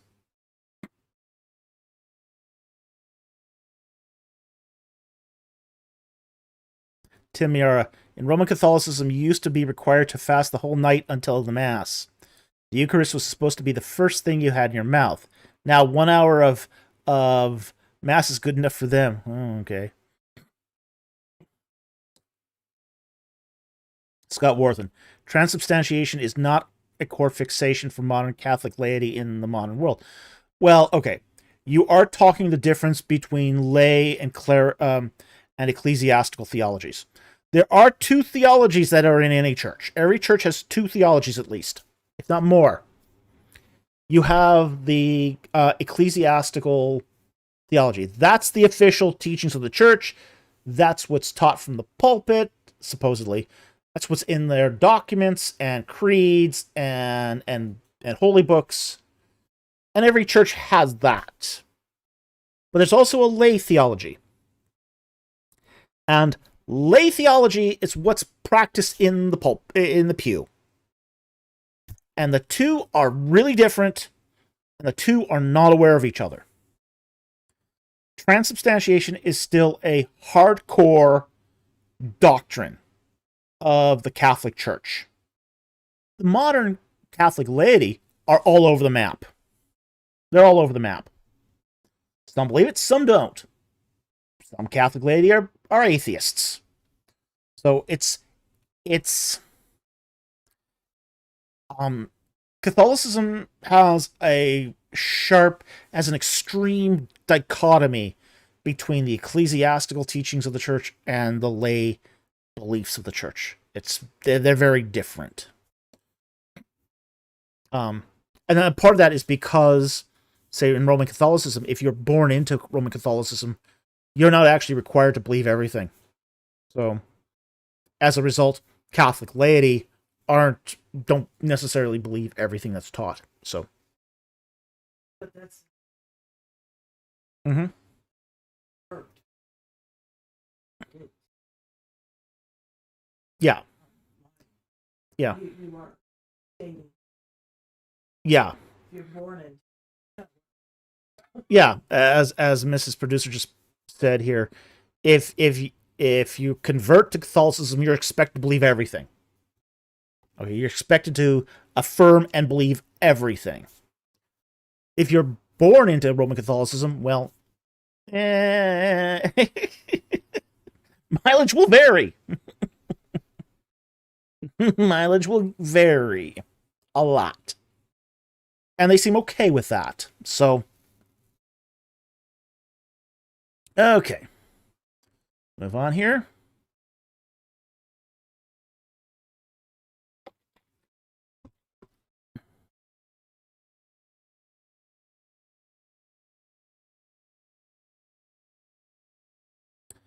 Francis Dobbs says, my Melkite Catholic husband believes in the sacramental union rather than transubstantiation, which is popular in Eastern Catholic churches. Yeah, well, I mean, some Protestant churches believe in transubstantiation too. So it's not something that's unique to say, Catholics, you know, Eastern Orthodox, a lot of them believe in transubstantiation. I myself don't believe in transubstantiation. I don't believe in consubstantiation either. And I don't believe it's a symbol. I believe in the in communio view. So for me, this is sort of, in some ways, a tempest in a teapot kind of debate. I don't think it really matters ultimately, but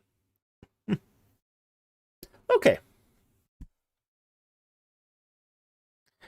Next one here is from 18 Ministries. Genesis 19:24. Is this showing a plural Godhead in the Old Testament? Let's take a look. Genesis 19, verse 24.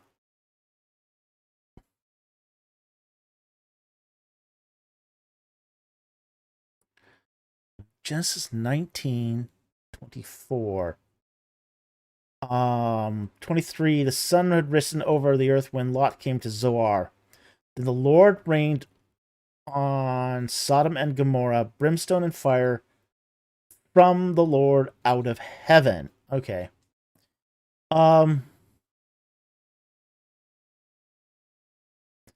That's a good question. I never viewed that verse as having, say, implications as far as the two powers in heaven, but yeah. There's a possibility here that this is a two powers verse.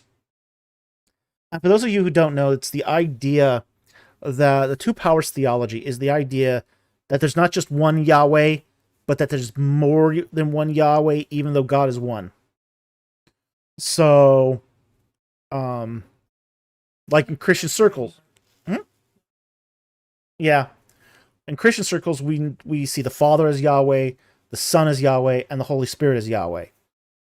So we have a three powers in heaven theology ultimately. But the Old Testament is well known for, say, there are views that say that two powers theology in the Old Testament is fairly common. And there's actually some practicing Jews that believe in the two powers theology as well. So they just don't think it's a son.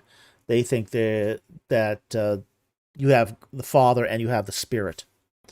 So, so there is some, I can see where you can get a two powers theology out of this verse, definitely.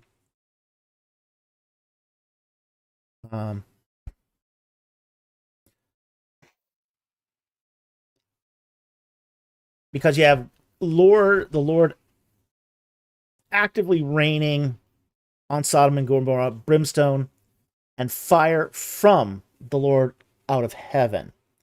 So the Lord is raining fire down while calling it from the Lord out of heaven. So yeah, I can see how this could line up with a two powers theology. And as a result, plurality of the Godhead. Yeah, I can see it. Okay, thank you very much for the super chat. Very much appreciated. Hope it helps. Okay, and let's go on the next one here.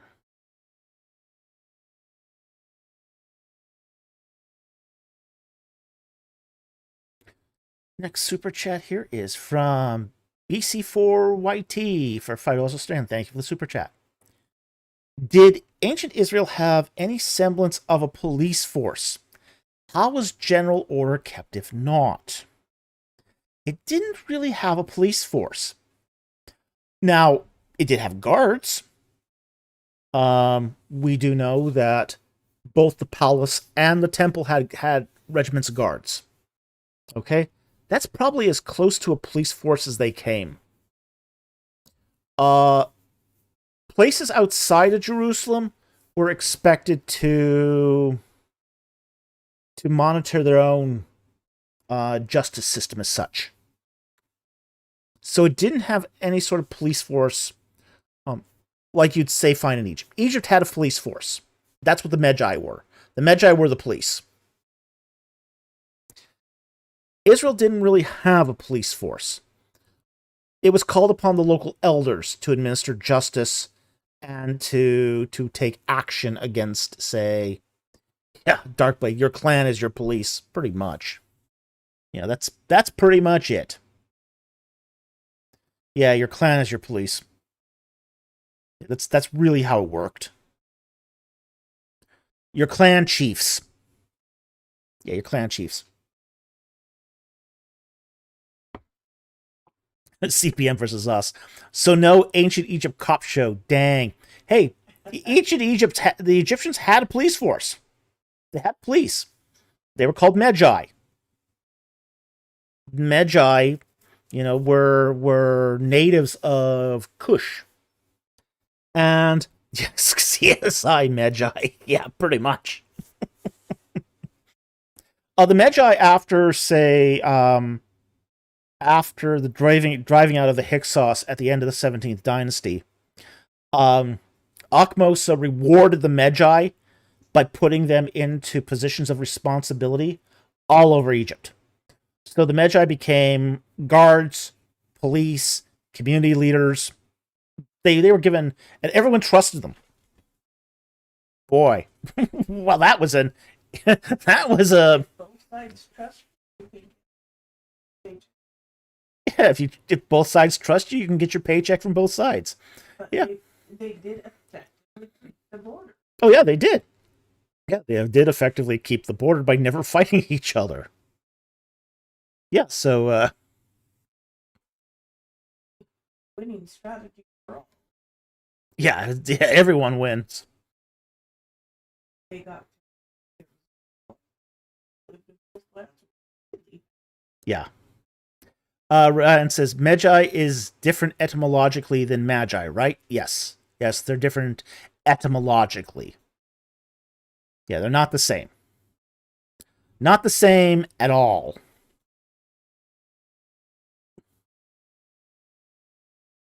BC4YT, trustable until they steal your ox cart.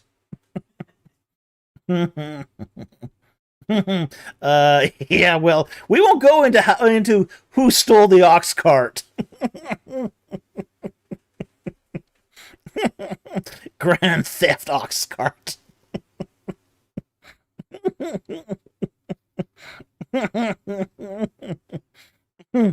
Yes, go. Those were good times. Good times.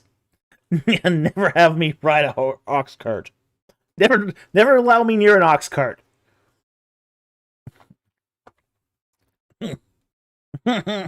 See,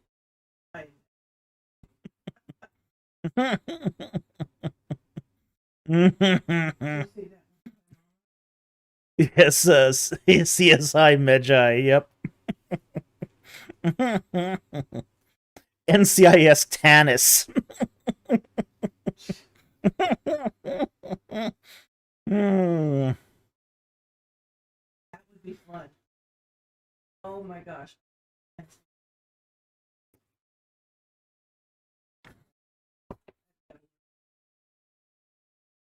Yeah, now Mrs. Producer wants to do a movie short on NCIS Tanis. Oh boy. Okay. So the ancient Israel did not have a police force. Order was kept by the clans. In the big cities, you did have some guards. Okay, so that's typically how that worked. Okay. Next one is BC4YT for $5 Australian. Thank you for the super chat. I had an atheist argue against Jesus being Messiah because the Jews properly understood their scriptures and didn't recognize him as such. Thoughts?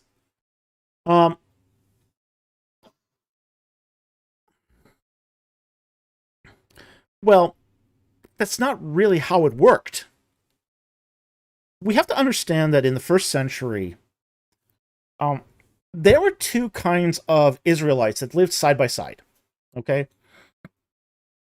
You had basically, and both of these groups had different interpretations of Genesis 3:15, the seed of the woman. Okay. Who was the seed of the woman? You had, say, what we would call nationalistic Israelites who saw the seed of the woman as the nation of Israel. And then you had other Israelites that saw the seed of the woman as Messiah. Okay? So what happened when Christianity arrived on the scene is those two groups of Israelites who had been happily living side by side for centuries started to split. Okay? So we know that's how Christianity developed. It's that it wasn't that the Jews properly understood their scriptures, is that Jews properly understood their scriptures, but in two different ways. And one of them was nationalistic, one of them was messianic. So when you had Christianity come on the scene, the Jews that were messianic, they just became Christians. Whereas, say, the Jews that were nationalistic, they became rabbinic Jews. And then with the surrounding of Jerusalem by the Romans, the Messianic Jews, they got out of town. Whereas, say, the nationalistic ones stuck around and fought the Romans. So,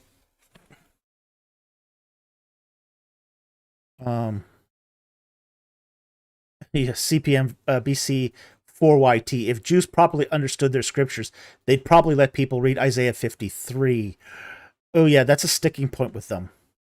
Yeah, a lot of Jewish rabbis don't like their congregants reading Isaiah 53.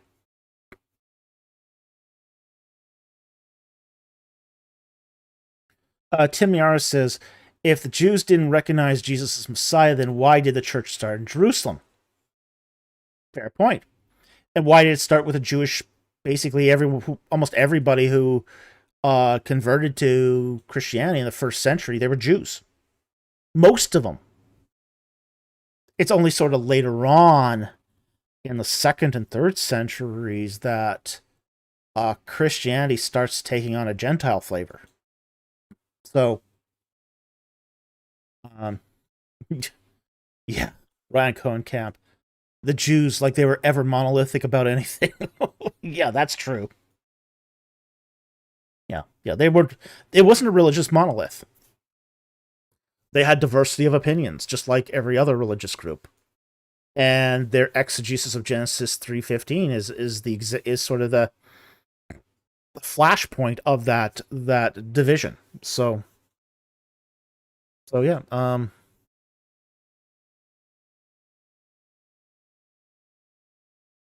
But yeah, that's how we got Christianity going. It, was there. That was an existing belief. Messianic Judaism was an existing belief within the larger current of Jewish thinking. It was already there. Christianity just sort of cemented that thinking. So anyway, I hope that helped. Thank you very much for that super chat. Very much appreciated.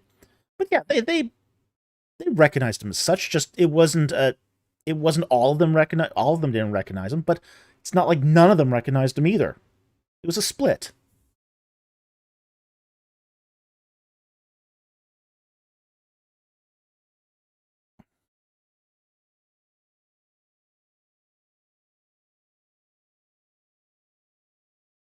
Luce Sandoval asks a follow-up question here.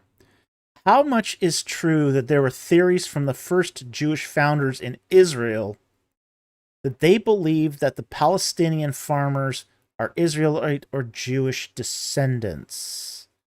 Depends what you mean by first Jewish founders in Israel. Are you talking modern Jews here or ancient Jews? Okay. Because that's gonna really color this question in a different way. So this question is not going to be easy to answer without actually having that, like Herzl. Okay, so you're thinking modern Jews here. Um, it's hard to say. Um, because Palestinians are kind of across the board too. You know, some when the Jewish state was founded in I think it was the 40s. I can't remember exactly. It was Palestinians were divided. There was Arabic. They're all Arabic, okay, but some of them were practicing Christians. Some of them were practicing Muslims. So, so I don't think any of the Jewish founders of the modern Israeli state thought that Palestinian farmers were Israelite or even Jewish descendants. Some might have been. Like there is some belief that say Samaritans were descendant of Israelites, and that's probably pretty much still true. Samaritans are kind of have that half Jewish status, so but it really depends. Uh, good night, Mama. It was glad you could join us tonight. But it's going to depend. It's really going to depend. Let's go on to the next one here. Oh, God.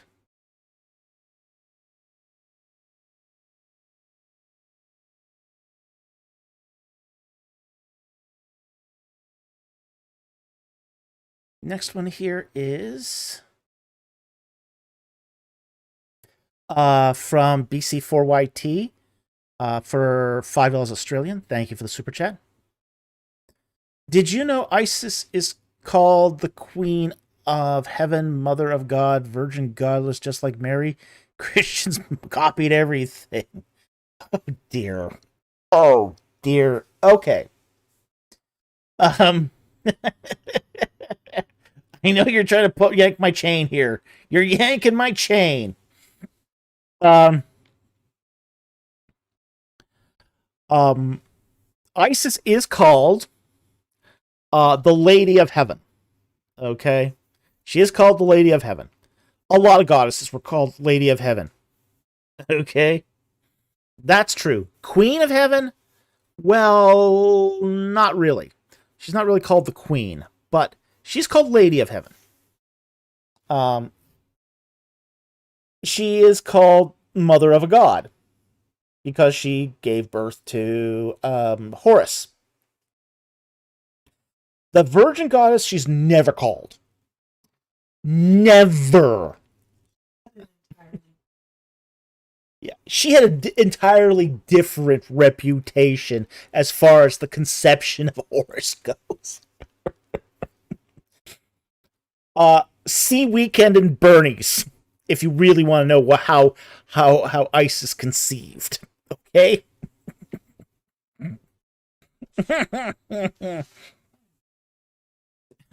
Just like Mary. Yeah, Mary never did that. Woo, woo, woo. Frankenstein's monster. Yeah, it's more akin to that. It's to the yeah. Frankenstein's monster was morally cleaner.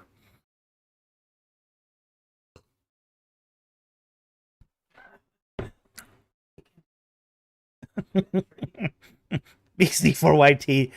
Weekend at Bernie's was a documentary. I knew it. Knew it. Yeah, Christians did not copy the ISIS cult. They didn't do that because it was foul. Ooh, ooh. I mean, it's ritually I mean, if for a good Jew to touch a corpse, ooh, that's ritual impurity. ISIS always. Yeah, they did have a sexually immoral bent to them, but wow. That was the Roman.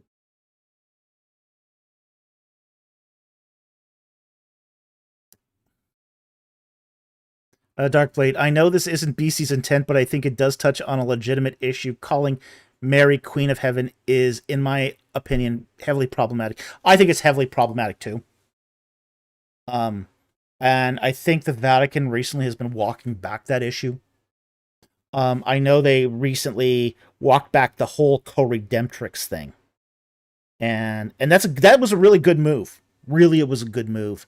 Um, I don't know if they've gone as far as to walk back the Queen of Heaven issue yet, but the co-redemptrix thing, walking that back, was an excellent move.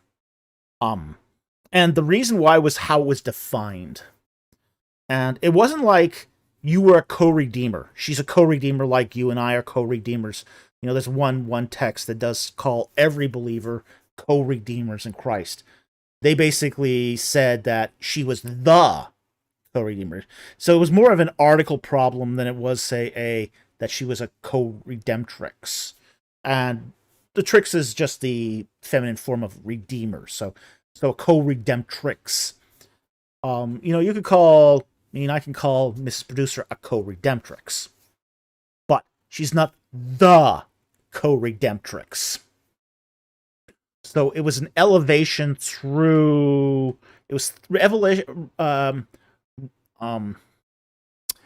it was elevation through articles, through the definite article. So,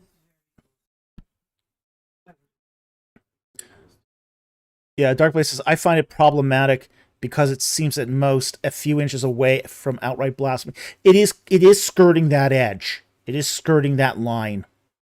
So I think it's very problematic in that respect. The whole Queen of Heaven is that she's taking a seat as Queen Mother, when that's really not the theology here. That's very European theology. So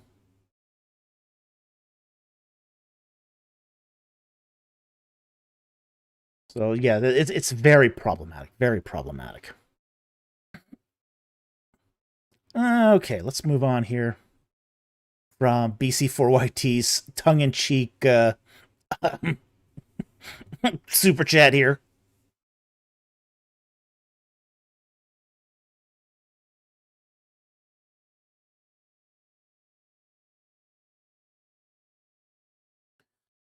Okay, BC4YT for $2 Australian. Thank you very much for the super chat. Thank you for the super chat. Getting tongue-tied. He says, Falk, smash the like button, people. Hey, absolutely. Falk, smash that like button. We do appreciate your likes. We do appreciate all the super chats. We're really grateful. Our revenues have been down this year thanks to changes at YouTube. Our revenues are down by 25%. So we really appreciate you guys who are supporting us through your super chats. We really, really appreciate it right now. It's an eek. It's an eek. We were not expecting the algorithmic apocalypse of this year. And a lot of channels are feeling this. And we're definitely feeling it. We're hurting hard from it. So we appreciate everyone who hits that like and subscribe button. We appreciate everyone who provides us with super chats, because this is how we make our living right now, is through your guys' support of our channel. So thank you so very much for that super chat, and we really appreciate that.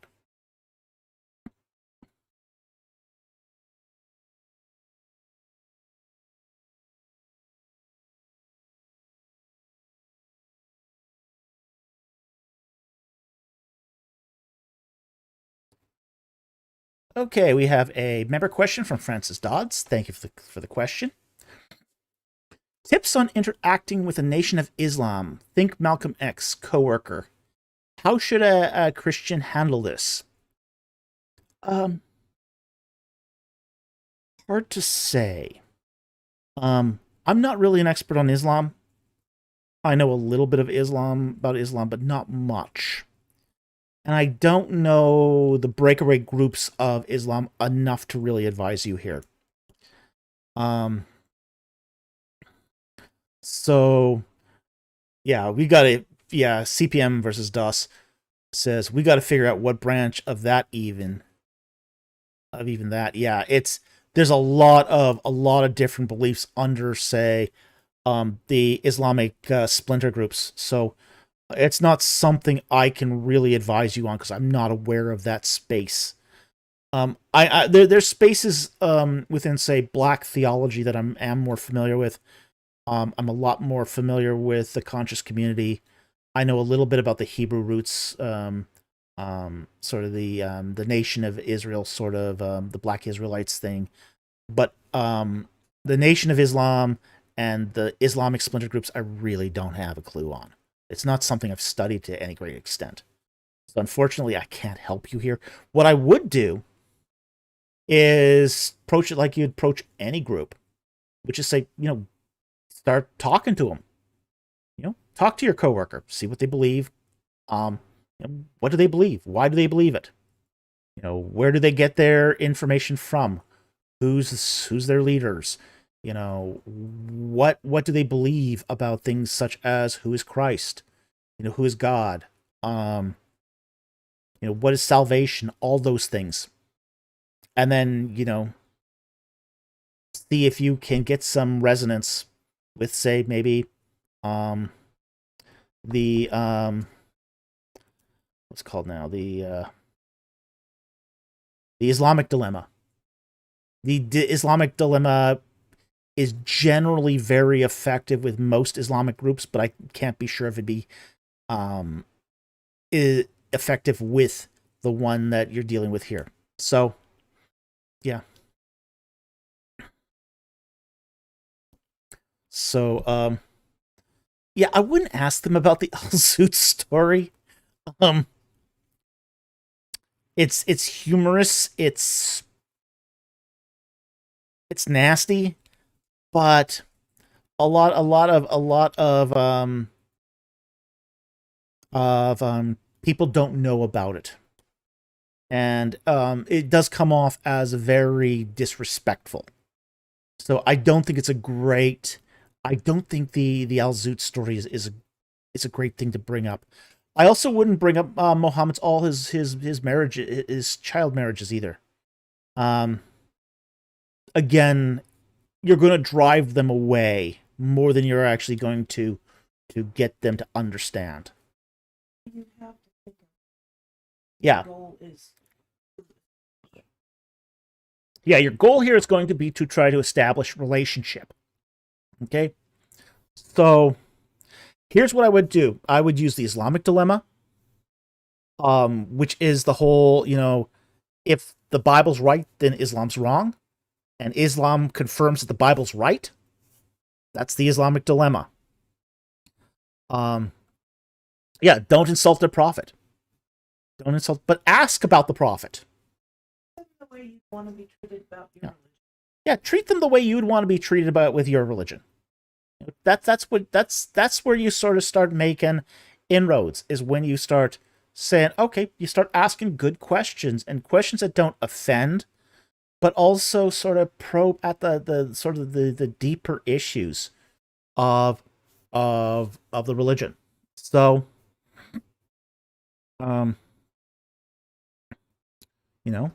denial of the crucifixion is another one. Again, this is the denial of the crucifixion also is part of that Islamic dilemma. Bible affirms the crucifixion. Islam doesn't. Islam affirms the Bible. Okay. Is the prophet wrong here? Could the prophet be wrong here? So, again, this is, one of the part of the Islamic dilemma that you do want to explore. So,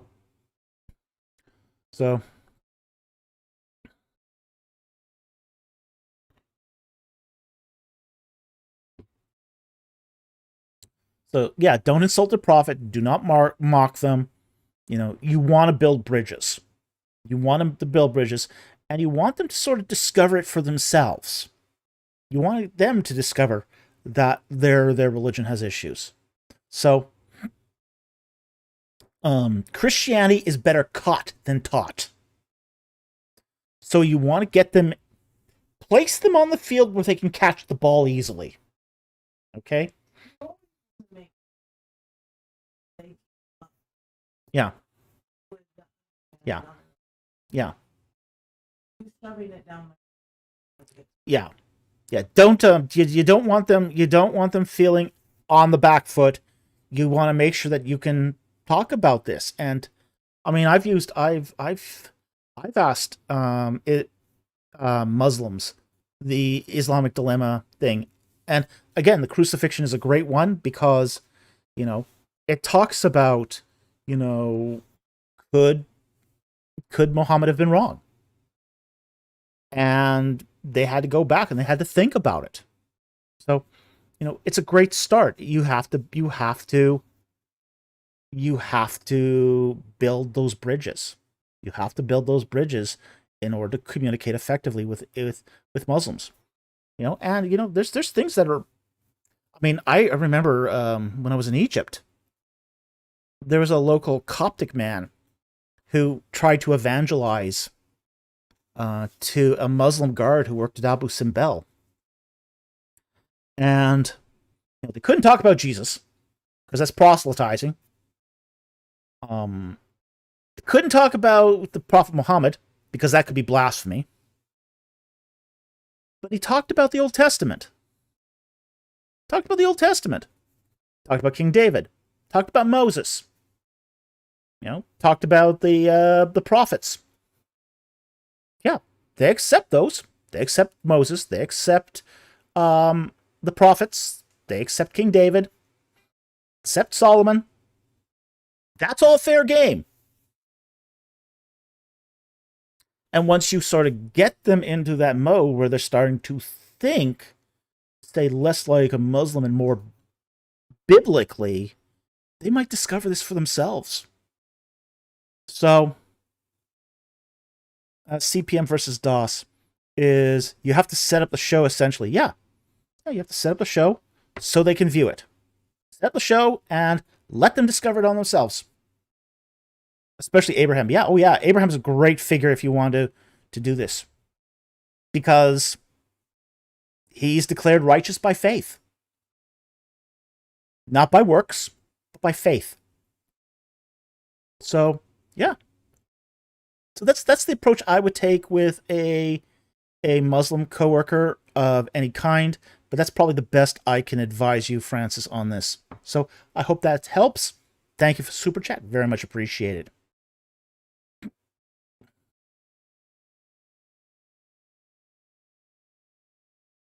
Okay, BC4YT, $5 Australian. Exodus 1:22. How successful do you think this decree was? Was the Passover plague a direct retaliation for this? All right, this is the murder of the innocents here. The original one, anyway. Then Pharaoh commanded all his people, saying, every son who is born you are to cast in the Nile, and every daughter you are to keep alive. Right, that's the decree. How successful do I think this decree was? I think it was incredibly successful. He had the ability to pull this off. Now, we think this is probably King Ai. King Ai was paranoid. He was miserable old man. Miserable old man. He was already in his 70s when he took the throne. He had 2 adult sons that predeceased him. One was still alive when he took the throne, but didn't make it. Yeah, old King Ai, young King Tut. Yeah, exactly. Yeah, he was a miserable goat.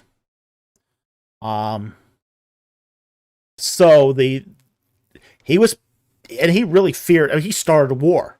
I started a war here, and he was really afraid of the backlash that was going to come of that.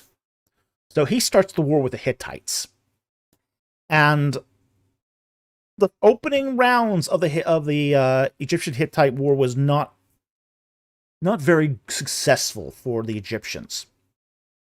So, um, so when he orders the death of the firstborn, he's thinning the herd. He's thinning of the herd of potential leadership and men who could fight. So I hear is thinking down the road. You know, he can't kill the adults and get away with it. He can't even kill like the say the children that are already older than 2 or so that 2-year-old is kind of your cutoff limit. So so so how successful was Creed? For the 4 years he reigned? Probably very successful. He probably did a lot of killing of young men. Now, once I died, that decree ended. So, was the Passover plague a direct retaliation for this? It was the justice that was sort of leveled, essentially. Because, you know, yeah, it was justice for, and if you call justice retaliation, that's fine. Some legal, moral scholars do, and that's okay. But the Passover plague was a retaliation because that's essentially what the Egyptian modus operandi was: to thin the herd of its leadership, thin the herd of its leadership, thin the herd of its fighting men, the people who would basically grow up and become, say, rulers over the Israelites. So, and as such, the Passover plague was also, say, a destruction of the leadership. It was a destruction of all the firstborn, which when we talk about firstborn, we mean here designated inheritors. These are the guys who are going to rule everything someday in Egypt. You know, from the first son of the king of Egypt and his son, because there were 2 firstborns there that kicked off in that line, as well as, say, every firstborn that would eventually come to inherit their father's position. And this led to widespread instability within Egypt at that time. So it was the same purpose. It was the direct consequence of their previous actions, and you know that's seems to be what is going on here with the Passover. So I hope that helps. Thank you very much for the super chat. Very much appreciated. All right, let's move on to AT Ministries questions again. Okay. Did Abraham know the 3 were angelic in Genesis 18? Okay, let's go Genesis 18. Genesis 18. Okay, we'll start verse 1. Now the Lord appeared to him by the oaks of Mamre, while he was sitting at the tent door in the heat of the day. And we lifted his eyes up and looked. Behold, 3 men were standing opposite him. When he saw them, he ran from the tent door to meet them and bowed himself to the earth. So, did he know the 3 were angelic? Probably. And said, My Lord, if I have found favor in your sight, please do not pass your servant by. Okay, he's not doing this to just some dude, random dude that's walking by his tent. Okay? This is not some random dude. Okay? This is these are three guys that Abram recognizes aren't like ordinary people. He's bowing towards them, and he's saying, yeah, please don't pass your servant by. Verse 4, please let a little water be brought and wash your feet and rest yourselves under the tree. And I will bring a piece of bread, and you may refresh yourselves. After that you may go on, since you have visited your servant. And they said, so do as you have said. Okay, so yeah, in all likelihoods, they recognized that these were not ordinary men. These were men that were somehow touched with the divine, whether as angels or as theophanies. So, and one of them is recognized as the Lord. For example, in verse 17 here, and verse 14 and verse 13. So, yeah, it's recognized that this is a theophany, probably maybe with angelic retainers.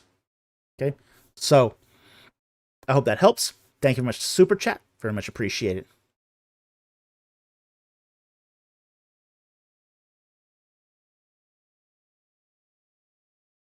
Okay, next one here is also from AT Ministries. Thoughts on Amorphel equating to Hammurabi, which Hammurabi was later known as Hammurabi Ili. Okay.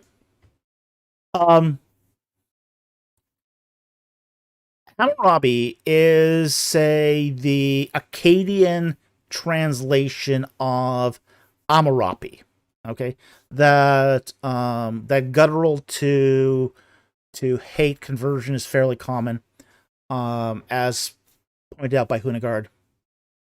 Amorphel has that guttural at the beginning, has the meme, it has the resh, it has the pay, and that would usually be enough to distinguish that as Hammurabi. Okay, so Hammurabi Ili would be perfectly a fine equation there, equating. So I have no problems with that. I think that's a perfectly reasonable ending. We're not exactly clear on what the ending was, because Hammurabi could take a variety of endings. There's some possibility that there's just it's just a consonant added at the end, because Hebrew reviles vowel endings on names. So absolutely, there's no problem with this as far as I can see. Okay, thank you for the super chat. Very much appreciated.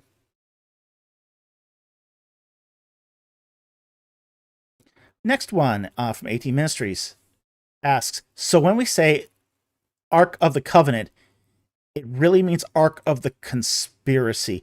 No, actually means Ark of the Treaty. Okay? By then, when the covenant have been made. Okay, there's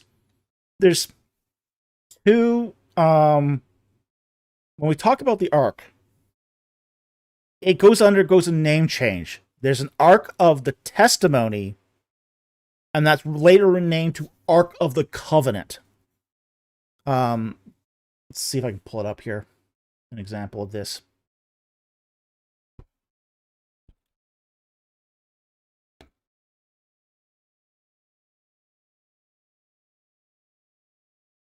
Here's an example in Exodus 25:16. And you shall pull into the ark the testimony.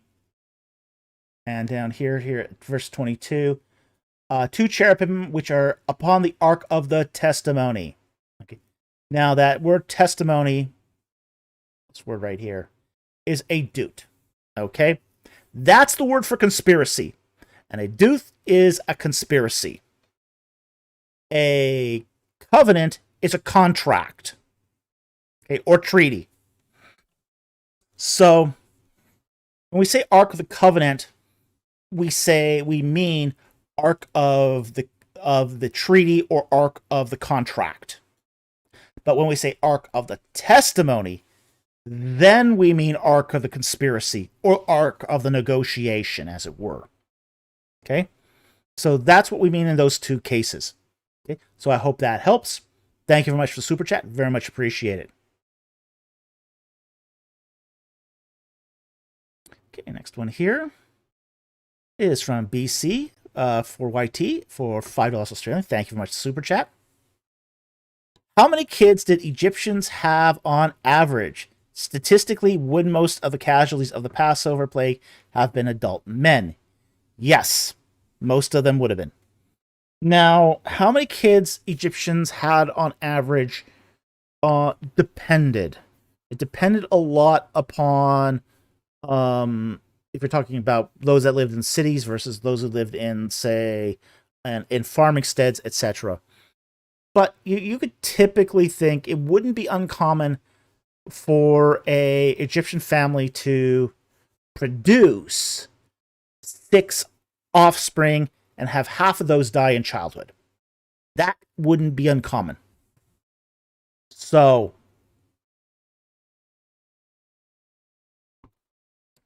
statistically, they'd probably produce three or four children. Okay, so then statistically, he goes on, wouldn't most of the casualties of the Passover plague have been adult men? Yes, absolutely. Yeah. By and large, most of the casualties of the Passover plague would have been adult men. Because they're the designated inheritors for the most part. A few would have been children, but they would have been in the minority.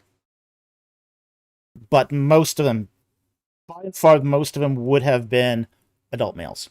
Okay, so hope that helped. Thank you for the super chat. Very much appreciated. BC for YT for $5 Australian. Thank you for the super chat. Spicy question time. Ooh, I don't know about spicy questions. If there was no death before the fall, what was the point of the tree of life? Great question.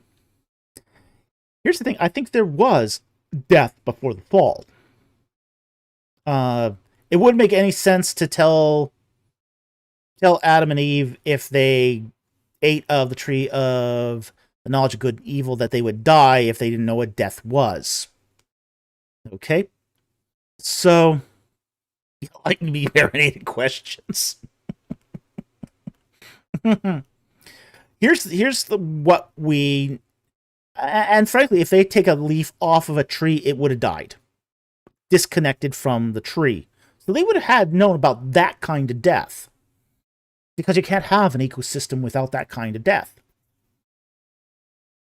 And there is the idea that the angelic fall took place long before. At least one rebellion took place long before the fall. And that rebellion basically sort of initiated physical death. But what we have during, say, the fall in the garden is a proliferation of death and various kinds of death.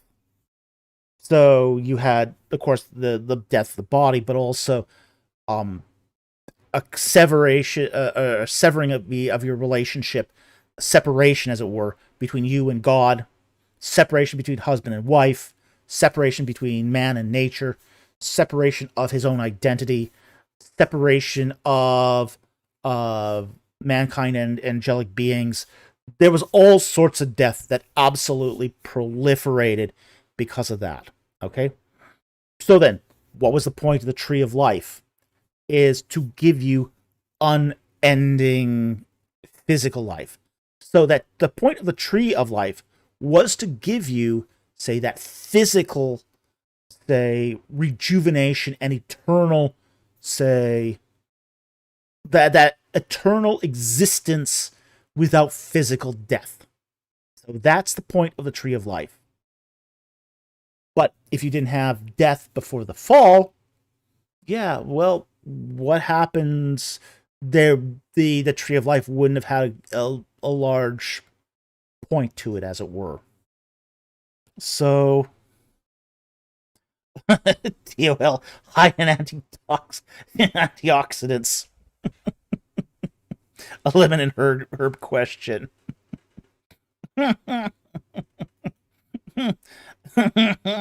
Promotes stem cell activation. Well, there are some people trying to achieve immortality through that. So, yeah, it's not as funny as it sounds. Yeah,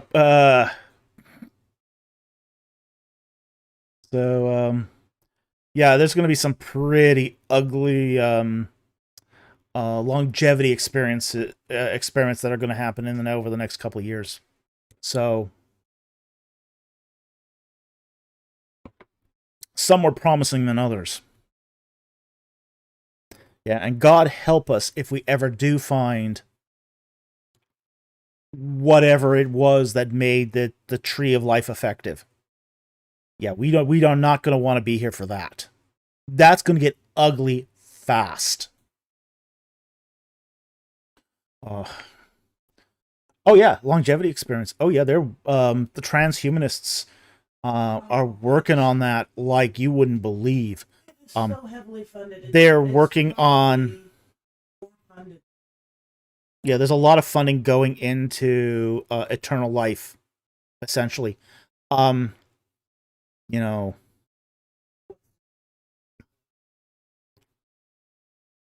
oh, DeGray?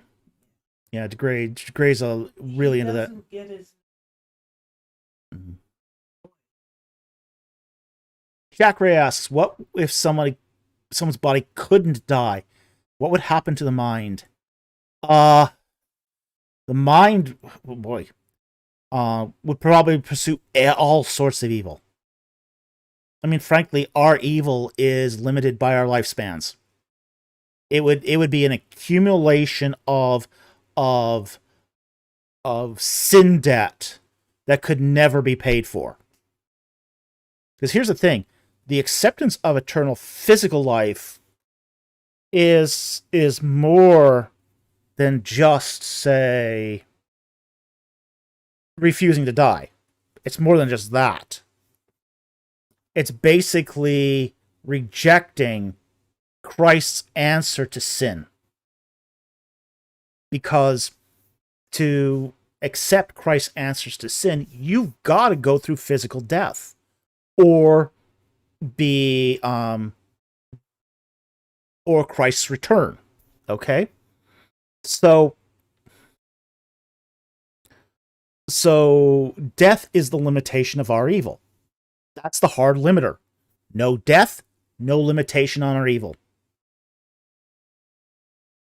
And when you're addicted, yeah, but it's like any addiction. Yeah. These people are, and but there's another thing you got to keep in mind too with death. We are half dead beings already. You know, our skin is dead. Our hair is dead. What happens when your skin doesn't die? Yeah, we get Katie's son, yeah. We know a particular person who his skin doesn't die. You know, his epidermis is alive. And he undergoes extreme pain. Undergoes extreme pain because his skin doesn't slough off. So what would the effect of, say, of a anti-agothic do to somebody, you know, if your skin never dies? It's a terribly painful experience. You know, he has to use an ointment that has capsaicin in it and just burns the skin off to get some relief. Yeah, to Warrior of the Most High. I knew it. It'd be painful to have living skin. Really painful. It's really painful.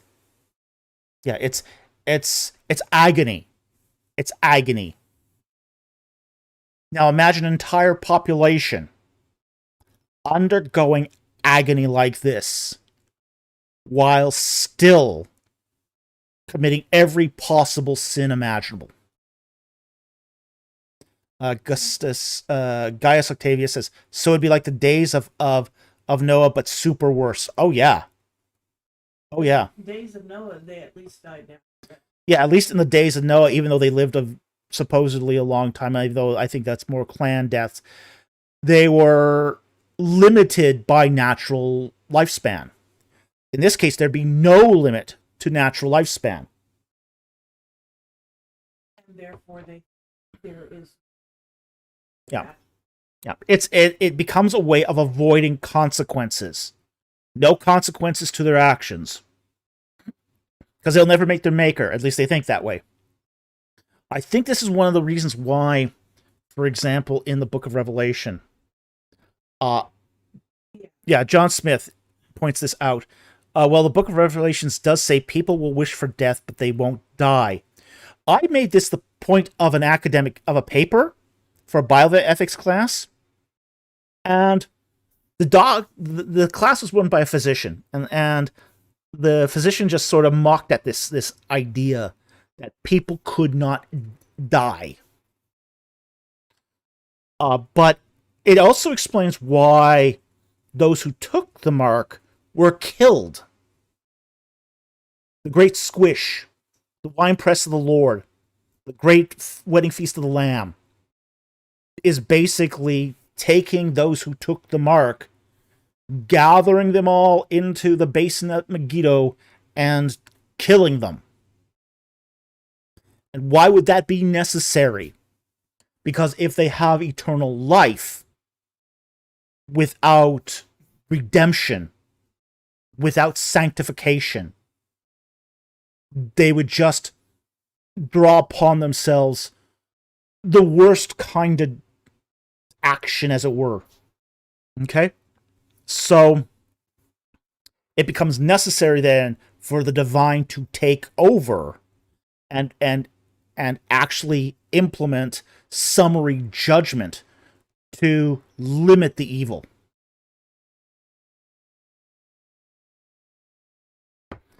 CPM versus DOS. So my AK would not help me in this scenario.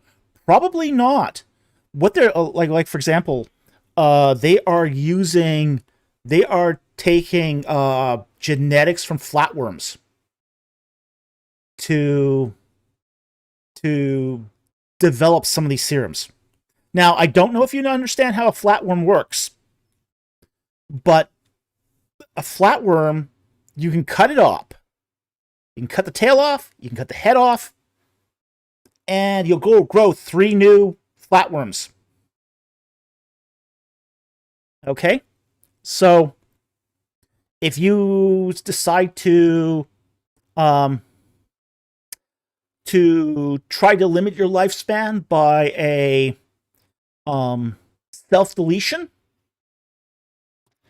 it grows back. It grows back. And, in the case of the flatworm, it grows its whole head back, brain and everything. So that's also the word, not evil, but not, yeah, but they will not allow. Yeah, that's the evil here. Is unless you go through like full disintegration, you will live forever. Is it the same flatworm? That's the question, isn't it?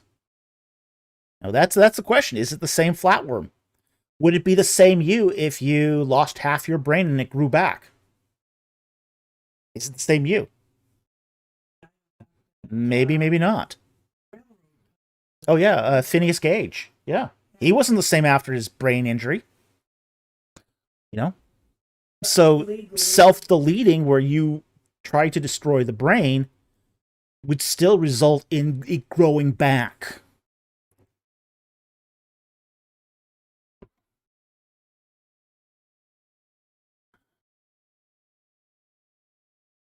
How are flatworms handled then?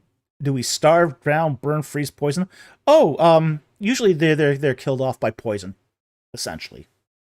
So, they can be frozen too. Freezing them's not, but thing with freezing. Yeah, they unfreeze very well. They live in water, so they need water. They need water, and they need food. And, they can be poisoned. They can be dehydrated and die through dehydration. There's ways that flatworms can be killed. But the question, though, is if you take that sort of gift of, say, eternal regeneration from a flatworm and you put that into a human being, what would be the consequences? And the consequences would be absolutely terrifying. Absolutely terrifying.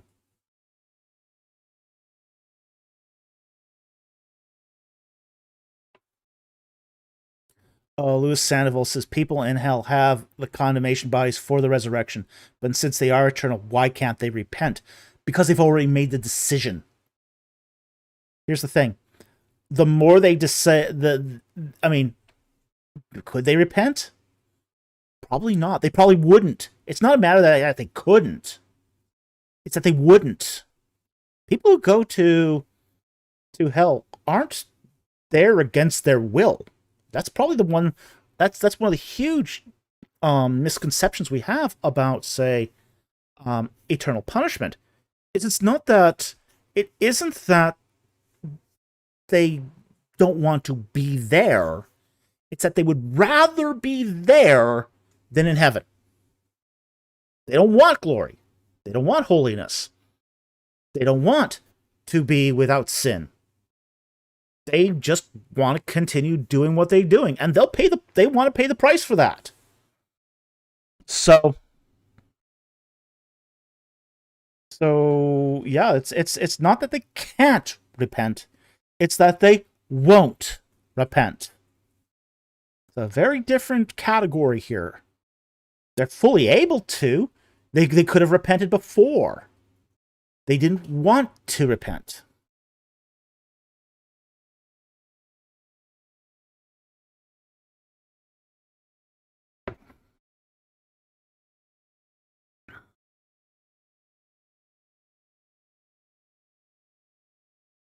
So yeah, I hope that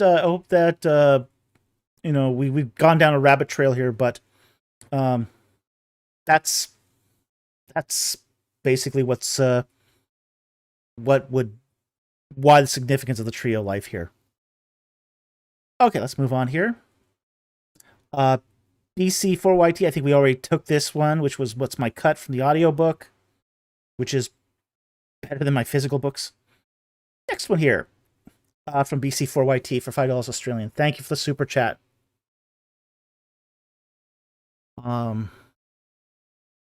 BC4YT just commented, I've encountered some atheists who will never repent.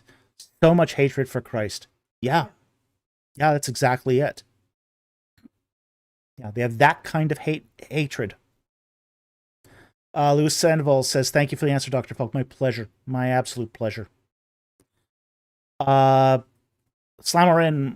you got an audiobook? Yeah, and sold 2 copies.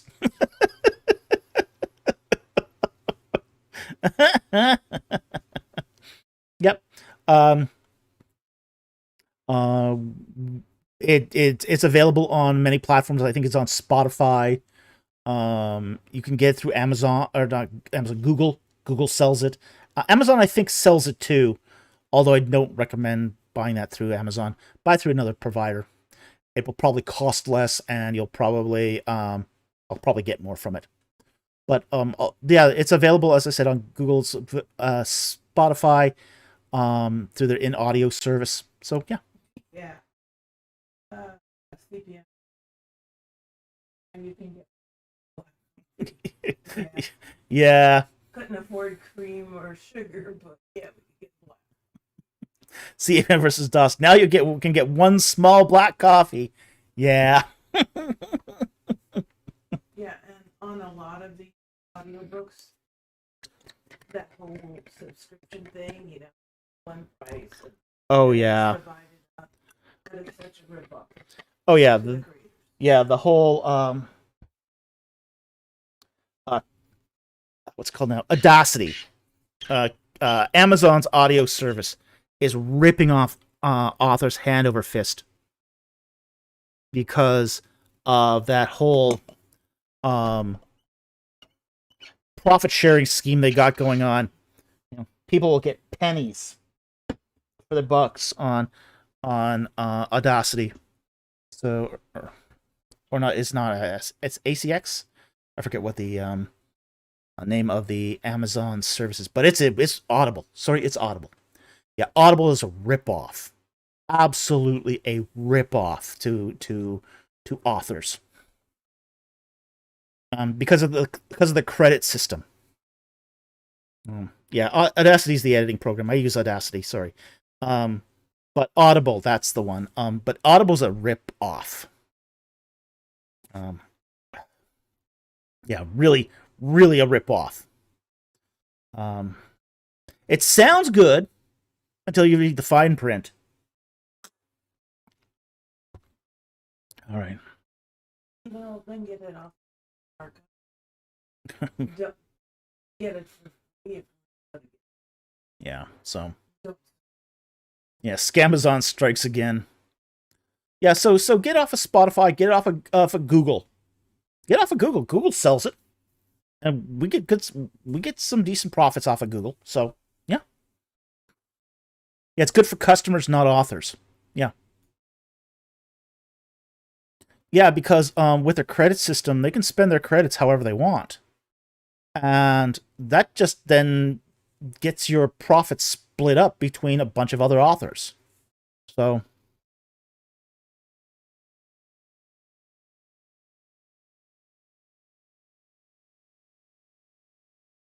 Darkblade, what do you hate more between Amazon and outright piracy? Oh, Amazon. I hate Amazon more than outright piracy. Here's the thing. Um, People who pirate stuff are never going to buy it anyway. They're never going to buy it anyway. It's like, but at least it's getting read. You know, Amazon. A lot of It's stealing people. yeah. Amazon takes the profit off of. Yeah. The other people. Yeah. Yeah, it's here's why I dislike Amazon so much.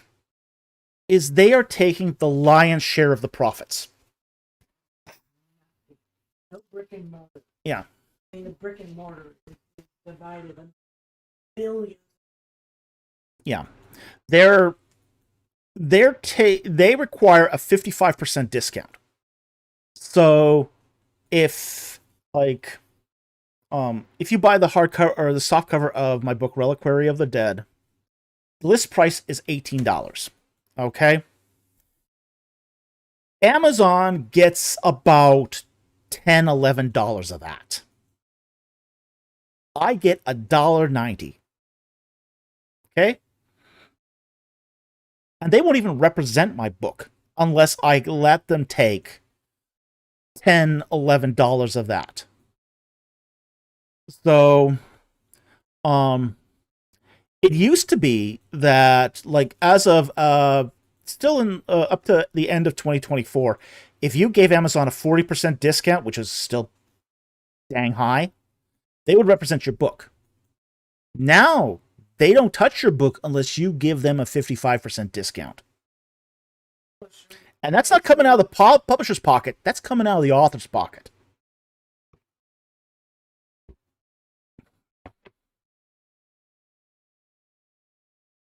So that's why I hate Amazon more. Amazon has made it so that even those who outright pirate it and then later want to support it through buying a physical copy to put on their shelf, the money is still not coming to me. It's going to Amazon. So we're okay taking it off of this archive Mm-hmm. and donating $5 through PayPal. Yeah. I mean, look, if you really want to support us, the best way to support us is, just donating to us through PayPal. Really. But we also want people to buy the book and leave reviews too. Because that's publicity. That gets it out there. So we still want to encourage people to leave Amazon reviews. Because people who leave Amazon reviews, it gets traction, it gets publicity, and more people know about the book. So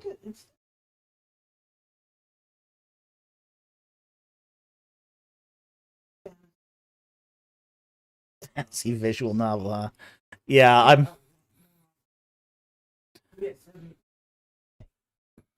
yeah, we get a lot more off of Steam than we do off the other. Yeah. Scott says Amazon is even worse to their workers than they are to aspiring authors. Oh yeah, they're horrible to their workers. Nightmare Stories coming out of Amazon warehouses is still ongoing. I interviewed with them a couple times as an IT person, and awful. Awful company. Absolutely awful company. They have a big warehouse down there. They expect people to live in cardboard boxes. Yeah. Okay, so yeah, real fun. Money they What first book? Okay, yeah, it's Reliquary of the Dead. It is an audiobook. If it's not on Audible, I don't understand why, because we did allow them to represent it. But, you know, I don't care to if it's found on other sites either. So okay. Let's move on to the next super chat here. Which is by BC4YT for $5 Australian. Romans 5:11. Does Paul use Cosmo and Anthropos instead of Sarx to support the idea that death came only to humans as a result of the fall? Let's look. Now, I've gotten this question before, but I don't remember the answer, so I do need to take a look. Romans 5:11. All right. 5:11.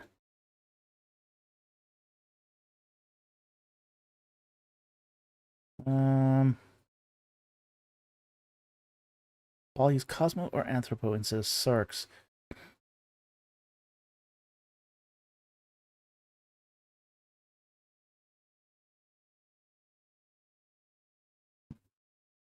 I don't see that in the text here. Is some other verse? Just some other verse here. In the world. Okay, world is Cosmo. And death, Thanatos, through sin is in 12. Abatia. So death spread through all men because all men sinned. Yeah, I know Sparks. I know Sarx doesn't appear here. It embids flesh. Not quite understanding the question. Does Paul's use of Cosmo and Anthropos instead of Sarx support the idea that death came only as a result of the fall?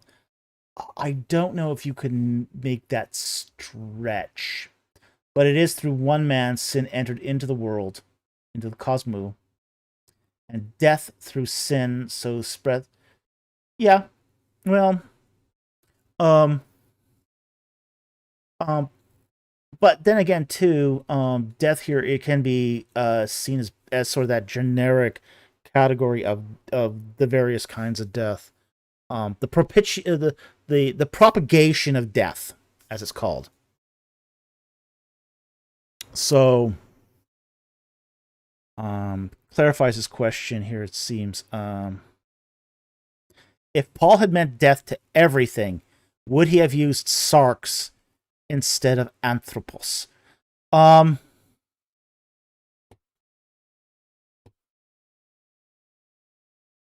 Probably not.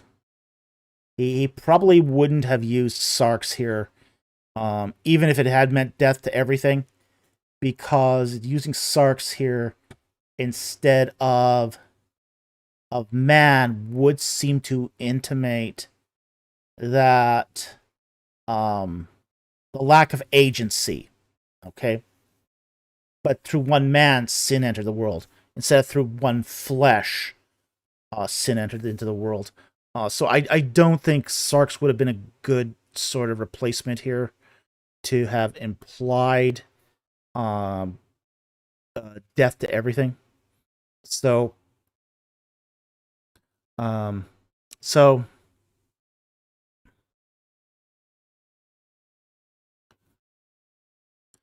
yeah, I don't. Sarx reminds me of SARS. Yeah, well, I can see that. Yeah, so I don't think that Sarx would have solved that problem. But it's an interesting theory. It's an interesting theory. Maybe if he used, say, bios instead of sarx, maybe. If he had said used through one life, sin entered into the world. And death through sin, so that death spread to all life. So he would have to replace man and men in both cases. He'd have to replace both instances of anthropos with bios. So that would probably make more sense through one life. Sin entered into the world, and death through sin, so that's been spread to all life. So yeah, if you wanted to get that sort of death to everything, then you would have to probably switch out anthropos with something like bios or zoe. Zoe is another alternative to this too. So check your bios settings. Where do you think they got it from, huh?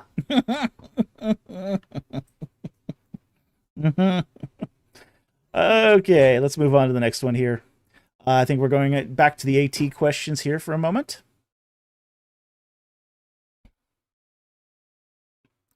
And next AT question here is, how do we reconcile John 12:47-48 and John 14:15 in regards to keeping his commandments and words? Is the difference between our love for him versus his judging of us? Okay, let's take a look at the various passages here and let's have a look. John 12.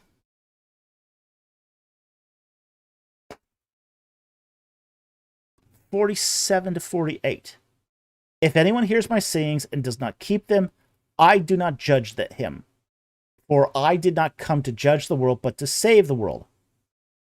He who rejects me and does not receive my sayings has one who judges him. The word I spoke is what will judge him in the last day. Okay.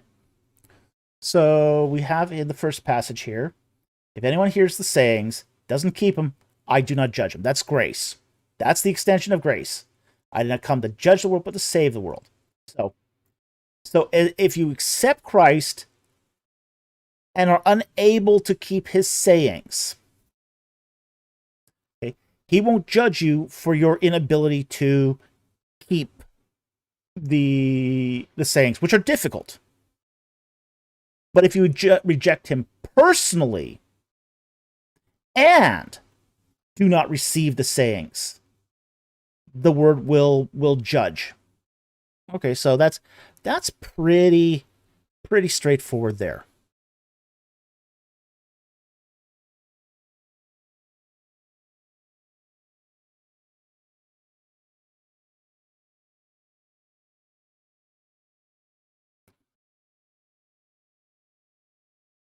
John 14:15. If you love me, you'll keep my commandments. Okay, yeah. So that's a sign of love then, to keep the commandments. So again, those are two sets of verses that are easily harmonized. One is a matter of God loves you enough that he will not judge you if you cannot keep it, or if you struggle to keep the commandments. But if you do love him, you will try to keep the commandments.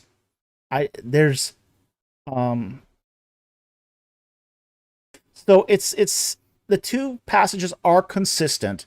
They are just showing you different aspects. John 12 is showing you, 47 is showing you the aspect of God's grace.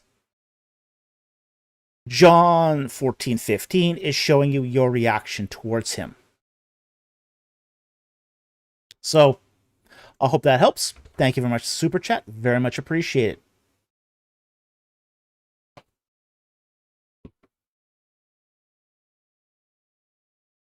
Yeah.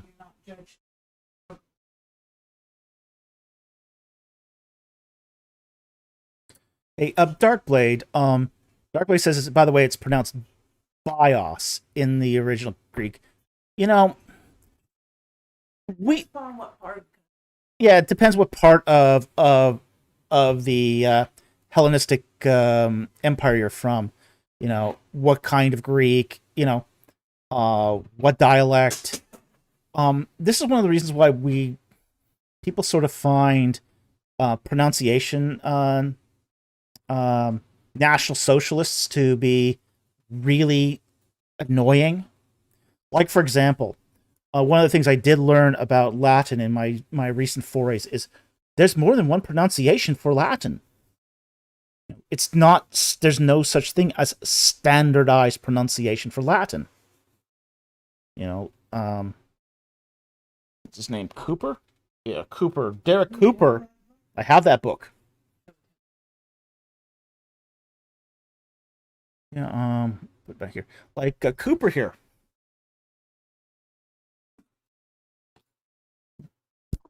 Cooper here. Basics of Latin. He mentions that there's 3 different kinds of pronunciations for Latin. You have the old Roman, the pronunciation of the Roman Empire.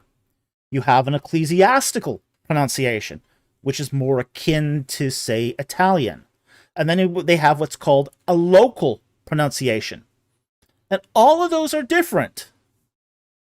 So, to say that Greek, the original Greek, is not pronounced a certain way, this gets annoying because there is such a range of Greek dialects. Monson not even mentioning, classical Greek. Wow, classical Greek has its own pronunciation. So it's Merv Monson says Koine Greek was very diverse. Yeah, it was. So, don't get tied up on pronunciation. Don't get tied up on that. That's The meaning. Yeah. The meaning is what's important here, not the pronunciation. So, it's different for people claiming to be you're not a Greek. Yeah. Now, if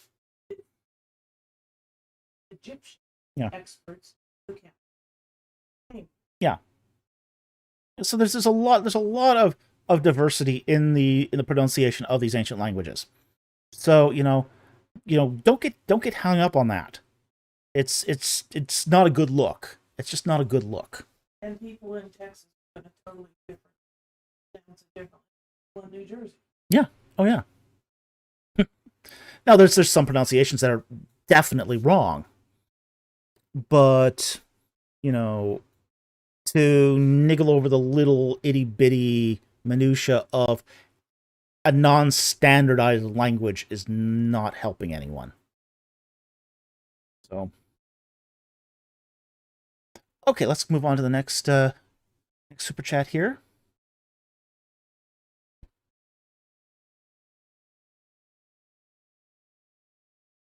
Given the rule of having a rule for most important members of a society applying to the whole group, does Deuteronomy 17:17 forbid polygamy?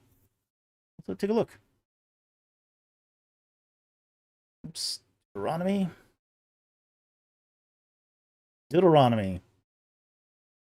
17, verse 17. Okay. This is actually applies to the king. Okay. Now, we'll start verse 14 and read the passage, pericope. When you enter the land the Lord your God gives you, and you possess it and live in it, and you say, I will set a king over me like all the nations who are around me. You shall surely set a king over you whom the Lord your God chooses.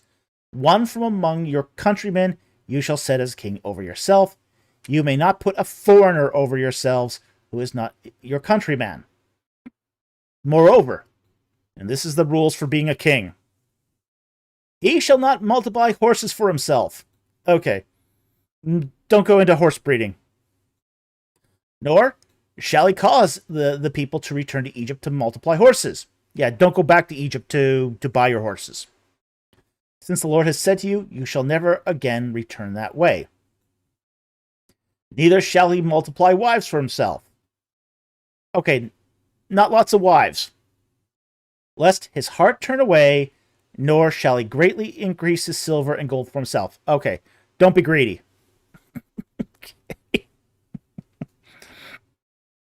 So, so it prevents polygamy for the king. King was not supposed to have many wives. Wasn't supposed to have a lot of gold. Wasn't supposed to have a lot of horses. Okay, so Horses.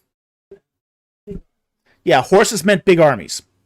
So the king is not supposed to make for himself a large, vast armed force. He's not. Yeah, he's not supposed to be a warmonger. He's not supposed to be greedy and accumulate a lot of gold for himself. And he's not supposed to be to do the sexual Olympics between the sheets. Okay? So that's sort of hems in what the what's permitted. Okay. Now it is explicitly here for the king. But if you given that a rule, the rule of having a rule for the most important members of society applying to the whole group, that's a big question here. Now, the king is also not supposed to be given to much wine. He's not supposed to get intoxicated. Nor is the high priest. Because higher responsibility has higher responsibility has higher demands. So, keep your bed to 6 feet. Very wise advice. Keep your bed to 6 feet. Romans be like, no horses, no problem. Yeah, well. Jack Ray, stop whining. You're the king. Okay, so now if you want to say by example that applies to the highest person also applies to the plebe, then yeah, in that sense, Deuteronomy 17:17 would forbid polygamy. However, is that how it was interpreted in its original context? Probably not. What it's intended to do is say, this is an idea. Yeah, this is what should be normative. Okay? This is what... Here's the thing. If you apply a rule like this to your highest member of society, it is showing by example that this is normative behavior. So while Deuteronomy 17:17 would not outright forbid polygamy, it does establish that this is normative. Okay? It's normative not to do polygamy. It's normative not to have lots of horses. And it's normative not to be greedy. It's also normative not to be a drunk. So,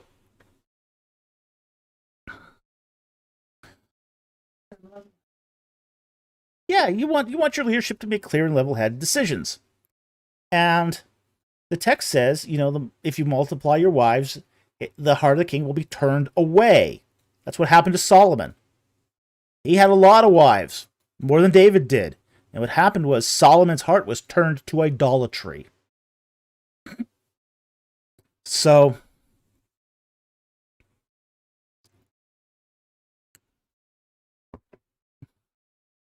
yeah, again, it doesn't forbid it, but it does establish a normative pattern that would deprecate it for certain.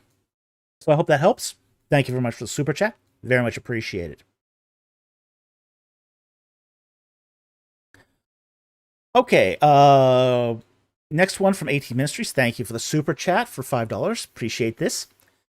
When did women start serving outside the tabernacle, and what would they do? Women probably started serving outside the tabernacle very early on. Now, what did the women do outside the tabernacle? They would prepare meat for sacrifice. So, they would bake bread. They would clean up the area outside of the tabernacle. Most of the offerings for the tabernacle were prepared outside the tent of meeting. Okay? So, the animals would be slaughtered outside of it.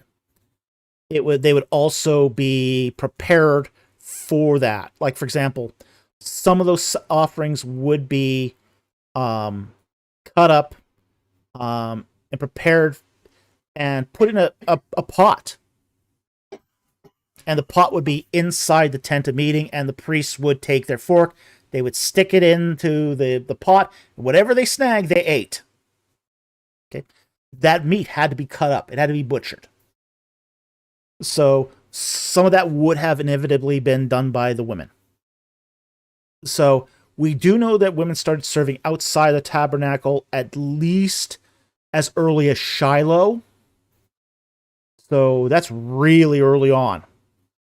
So that's just like 5 years after they enter into the promised land. So Jack Ray, get the right meat and it's potluck. Exactly. Yeah. Yeah, they couldn't put it back if it was a portion they didn't like. Whatever they snagged, they had to eat. And it was kind of potluck, wasn't it? Okay. So we do know that they could serve outside the tabernacle, and they did so fairly early on. So I hope that helps. Thank you for the super chat.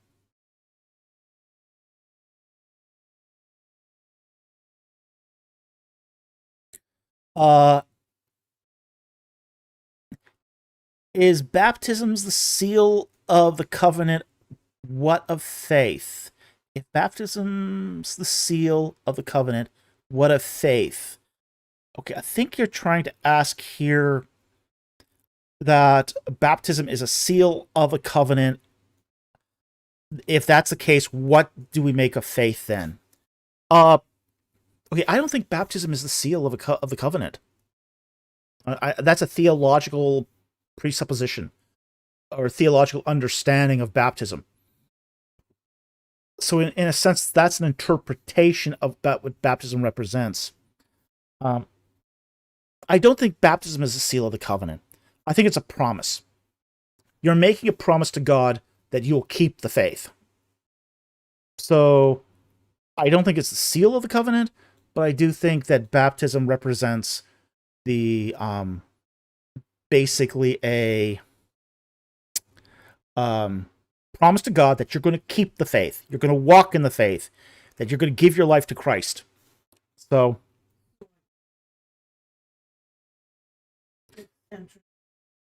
yeah, as my producer just reminded me, J.I. Packer used to teach that baptism is the invitation into the covenant community, but it's upon you to keep the faith once you're in the covenant community. And I think that's a perfectly acceptable point of view. But he sort of kind of postulated that in a sort of against the grain of Anglican theology. So Anglican theology is more likely to believe that baptism is a seal of the covenant than they are to think that it's an invitation into the covenant community. So, I mean, I appreciate Packer's really considered view of this. I think he's trying to make sense with that within the Anglican tradition. But he also, he's also walking a line there. He's also walking a line. So, but I think overall, baptism is a promise. It's a promise. You're making a promise, and you're showing everyone you're making a promise that you're going to keep the faith. So that's what I think here. So anyway, I hope that helps. Thank you for the super chat. Very much appreciated. And then the next one here is, what is a chief priest? How does it differ from priest and high priest? Okay. There's really no difference between a chief priest and a high priest. They're the same thing. So that's just a translational difference between chief and high. It means the same thing, exactly the same thing. So, a high priest is the guy that actually does the ceremony, the most important ceremonies before your god, whatever god that is. Egyptians had high priests. They were called hairy teps. Basically first priests, or chief priests. The Israelites also had a high priest. And in the case of the high priest, his principal function was to do the ceremony of Yom Kippur. Okay, that was his chief duty, was Yom Kippur. So a priest could not go into the Holy of Holies. Regular priests were forbidden from entering the Holy of Holies.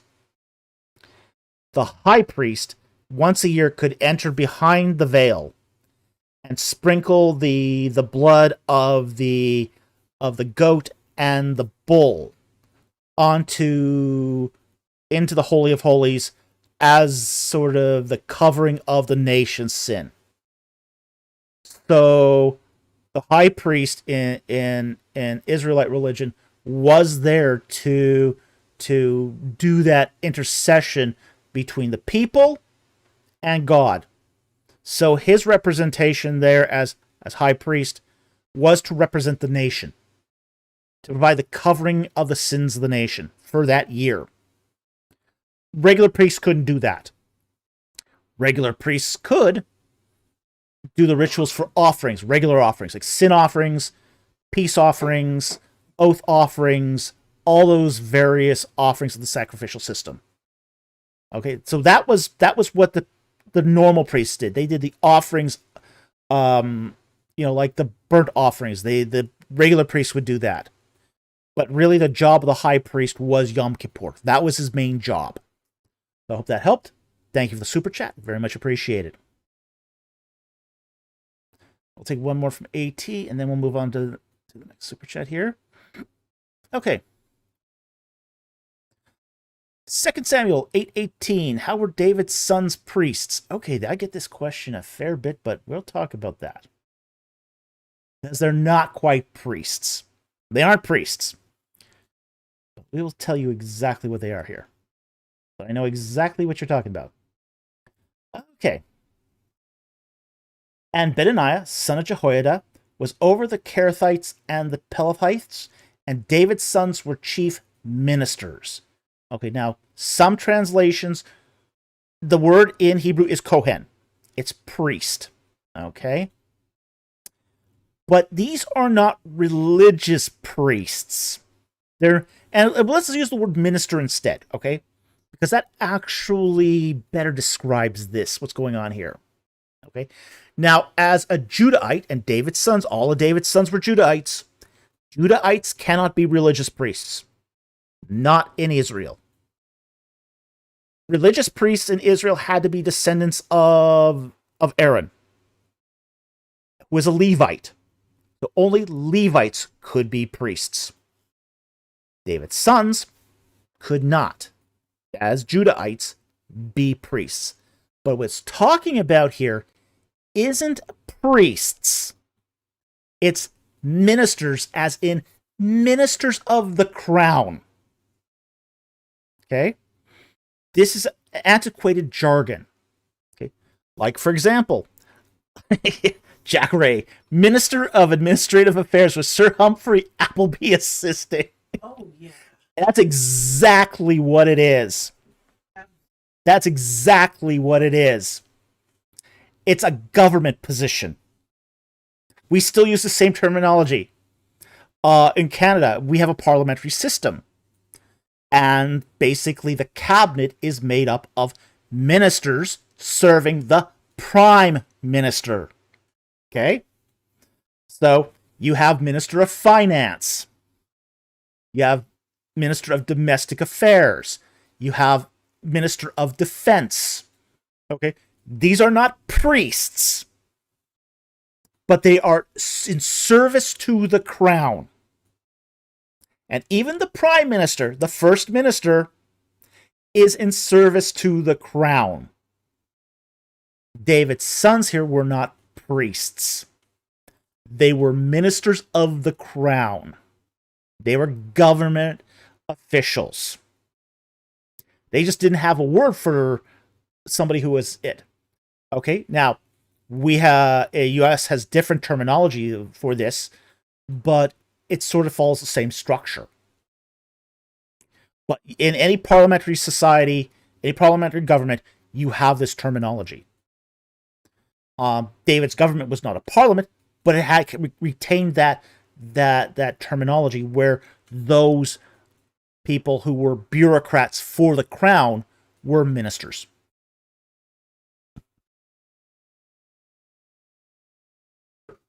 Yeah. No. Yeah.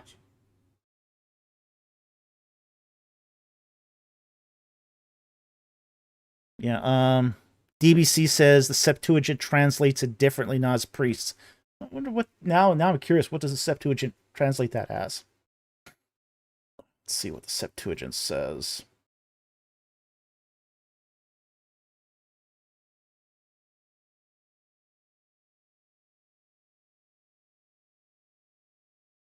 Soleti.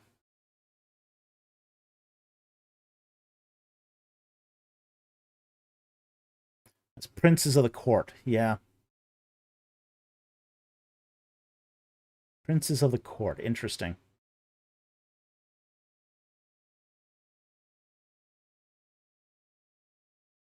The sons of David. Olarchi. Olarchi. Princes. Okay. Interesting. Yeah, princes of the court. Yeah, I mean that's actually a very astute translation by the Septuagint writers. Yeah, very astute translation.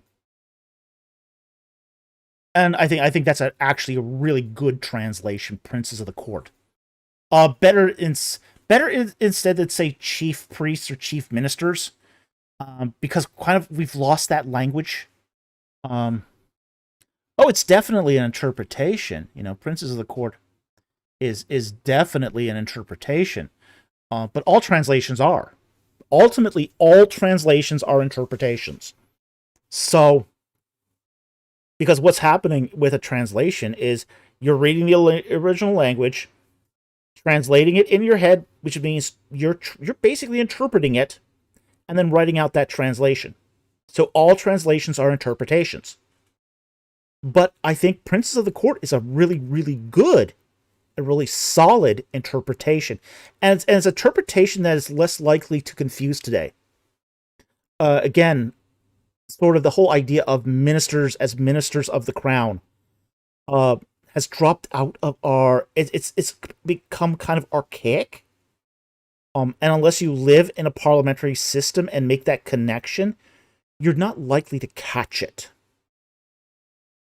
And I could see where, say, Americans are much more unlikely to catch this than, say, somebody who lives in a British Commonwealth country, where this terminology is more normal. But even so, even in Canada, very few people would probably catch that. So, anyway, AT, I hope that helped. Thank you for that super chat. Really great question. As I said, we've had that one before, but it does remember... Jack Ray, yay! Those Americans.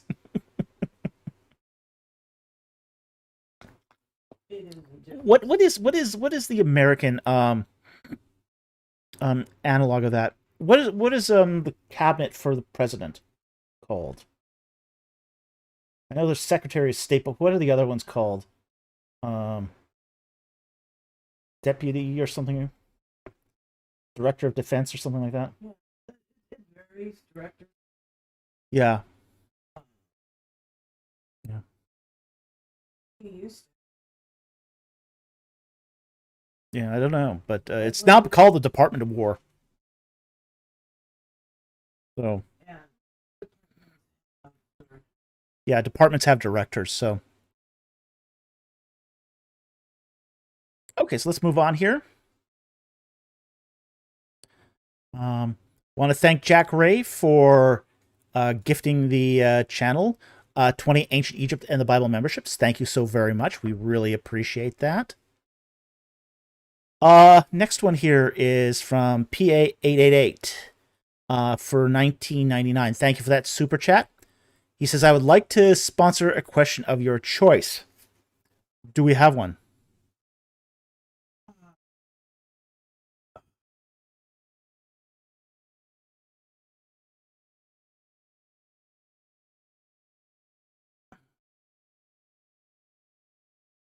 Hey, Maskashai.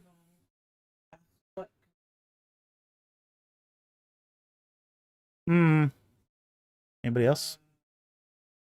Yeah. Would she likely Excellent. That's actually a good question. 9 what? 956. Okay, here's going to be our sponsored question here. 956. Way back.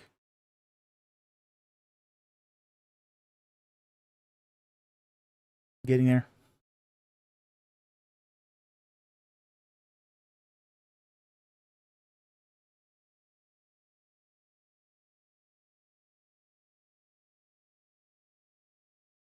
Actually, we'll take that one.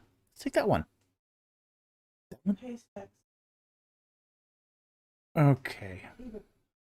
Let's do that one because 811. let's do that one first, and we'll go back to haystack later. Okay, 811.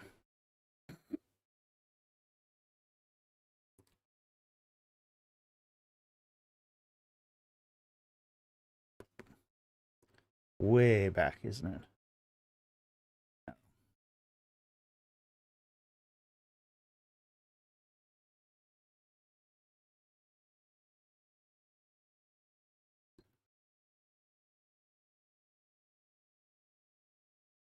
Right. 811. I always go back to the beginning here. All right, we'll take this one here from Undamiel. How did the Egyptians figure out the process of mummification? Did they practice on people of low birth first to perfect it? Question from my sister. Smiley face. Okay, great question. No, they did not practice on people of low birth to perfect it. And the reason why is because the materials were expensive. Okay? So, how they figure it out? Well, nature kind of taught them how to do it. The first burials in Egypt were what's called pan graves, where they basically dig a hole in the ground, throw the body in there, and just bury it. Okay, now, the sand of Egypt is hot and dry, and that desiccated the body. So sometimes people would dig it up, these pan graves, and discover natural mummies formed in the sand. Pan-fried mummy. Ooh. Ooh. Don't want that in your head, huh?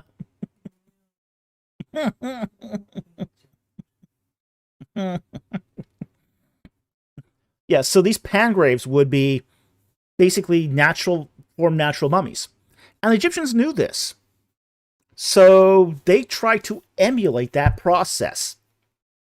Now, Pangrave mummies weren't wrapped. So to do the whole sort of mummification ritual, they had to use other things. They discovered that natural mummies formed in these natron flats too. And these flats were essentially ancient seas saltwater seas that dried up and created this thick layer of natron on the surface. And they discovered that animals that sort of died there were preserved because of the salting caused by the natron. So they would mine this natron, and that's what they used for mummification. So they figured it out by trial and error, just like everything else. So the first mummies would probably have not been had the organs removed, but they also discovered that if they didn't remove the organs, decomposition set in. So they removed the organs, washed the body, dried the body as best as they could, and then they packed it in natron for 40 days. At the end of 40 days, They would take away the spoiled natron, put in fresh natron. So they discovered that if they salted the mummy well enough, it stayed preserved, just like salted meat does. They also use natron, by the way, too, for salting fish. So they discovered this, the process of mummification, at the same time as they were discovering salting food. The two are directly related. So they would go fishing, catch fish, salt fish, and then can have fish all year round. Now, what they would do with the fish is they would soak the fish to get rid of the natron and all the salt, and then they'd have fish that they could use in stews and to eat and all that. So the whole figuring out of the process of mummification was a combination of, say, natural mummies and food preservation. And they sort of put two and two together here and said, okay, we can salt fish, animals that die. We can salt Uncle George too.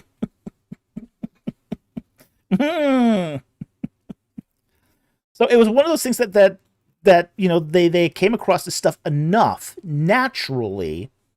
As I said, the mummies of the natron flats, they found the Pangraves, and they just sort of put two and two together here and discovered, okay, this is how we can make it work for human beings. So that's how they figured it out. It's actually pretty cool and pretty interesting. But they didn't practice on people of low birth. They didn't do that. Because again, these things were expensive. Natron had to be trucked in from the desert. It cost money. Wrapping up a mummy in linen was expensive, cost money. Well, at least trade goods.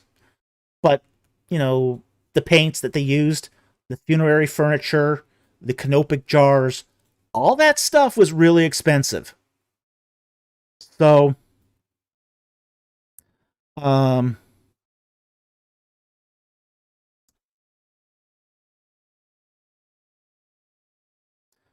anyway, I hope that helped. Thank you very much for that question, and thank you very much, PA888JJJII, for sponsoring that question. Really appreciate that. We also want to thank Jack Ray for that second gifting of 20 Ancient Egypt and the Bible memberships. We thank you for your support of the channel. We also want to thank that you have been so generous to the community as well by giving those gifts. So we really appreciate you being here. We love your puns, and we love the fact that you participate as well in the channel. So thank you so very much. Mummy money. Woohoo! Mummy money.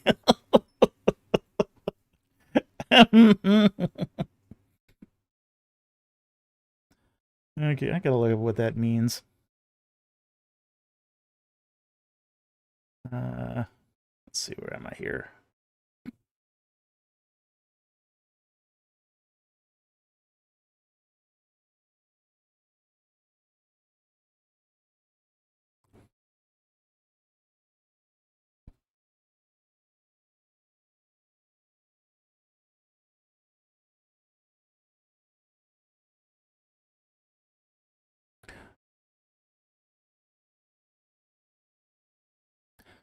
Okay, let's get back to this here.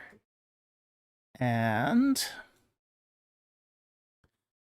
I think that's the last super chat in the thing, but we still have a few more from AT Ministries here to do.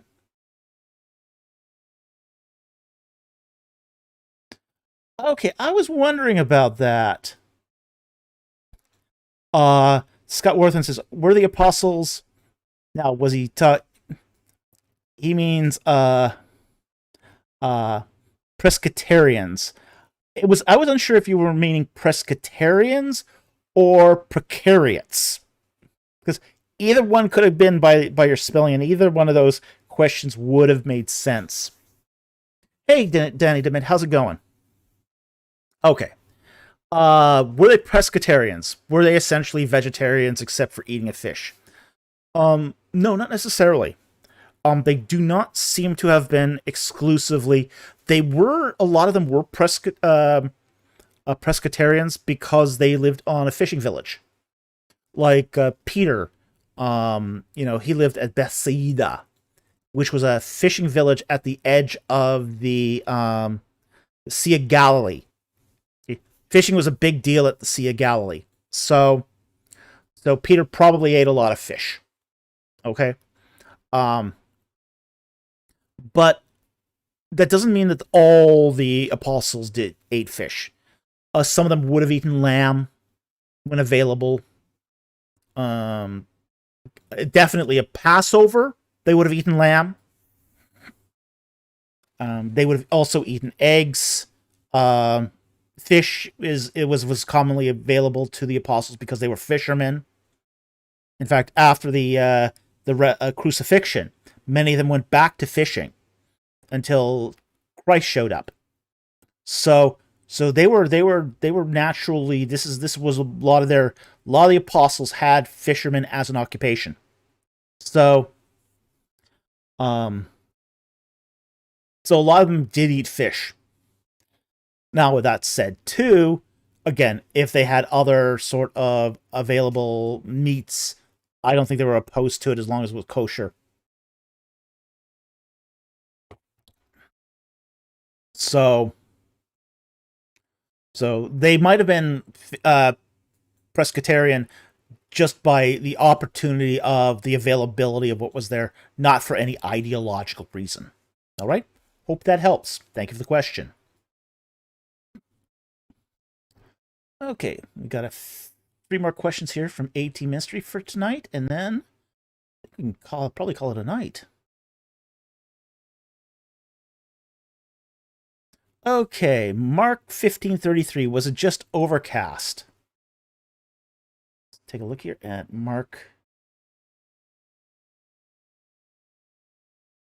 um, Mark 15:33.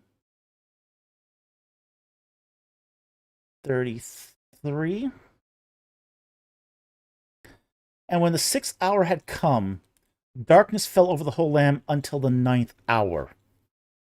Um, no, I don't think it's just overcast here. Just saying. Um, Darkness is very, very different than just overcast. Israelites would have recognized overcast, okay? The Israelites did get rains. Okay, they did get seasonal rains. They recognized what overcast looked like. So they would have recognized overcast. No, this is the whole sun. This is the sun going dark for 3 hours. Yeah, that's not an ordinary overcast. That's unnerving, yes. Even for Vancouver, the whole land doesn't go into complete dark even in Vancouver. We get heavy overcast here for 3 whole hours.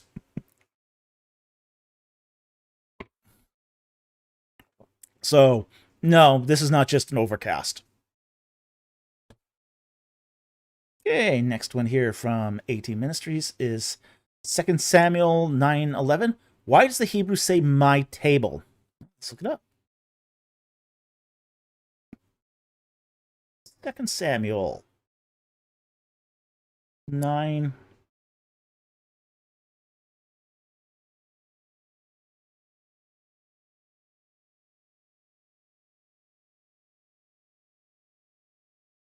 9:11. Then Ziba said to the king, according to all that my lord the king commands his servant, so your servant will do so.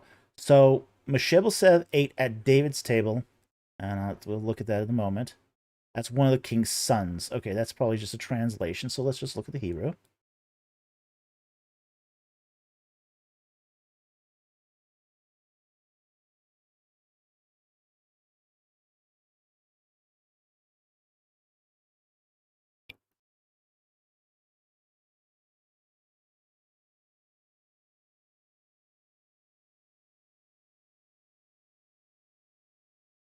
All right, so the Hebrew says, And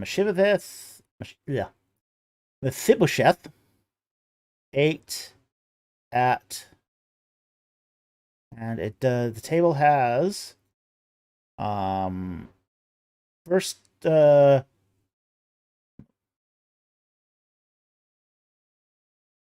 common masculine singular common suffix, first person common singular. Okay. So it is my table. Just as one of the sons of the king. All right. Yeah, just as one of the sons of the king. So Mephibosheth ate at my table just as one of the sons of the king. Okay.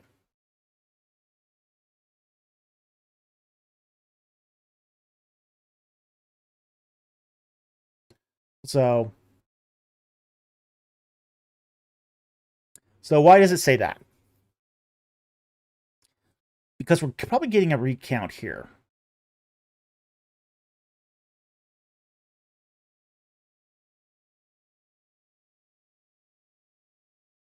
Yeah, so we're probably getting the words here is probably according to the perspective of the point of view of David. So that's why I would probably say that this Mephibosheth ate at my table. The name of our next bunny is going to be Mephibosheth, huh? Ate at my table as one of the king's sons. So I think what we're doing here is we're getting a perspective here, sort of a leap. How do you say this? Point of view leap.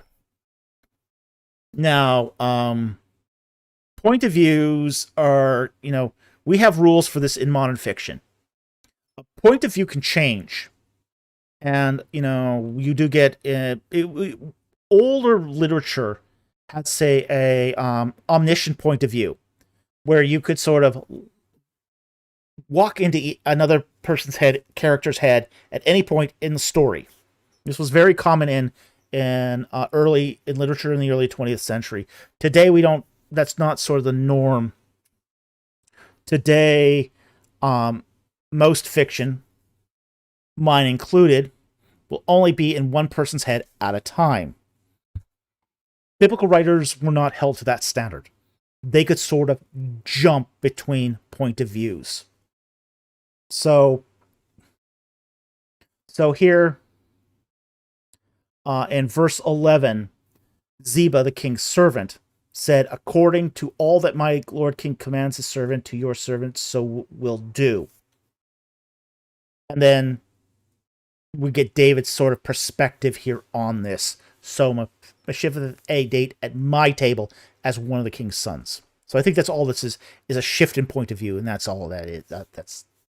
That's required here to understand this. So I hope that helps. Thank you for the super chat. Very much appreciated. Okay, and the last one from AT for the night here. Thank you very much for the super chats.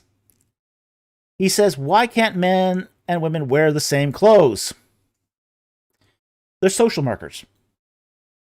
That's the reason. Now, in ancient Israel, they both wore tunics. Okay? They both wore tunics. They just looked like different kinds of tunics. So we see Semitic tunics at the tombs of Beni Hassan. And we do see that they differ in styling. They're essentially both tunics.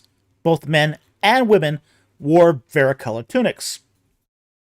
But they didn't look exactly the same.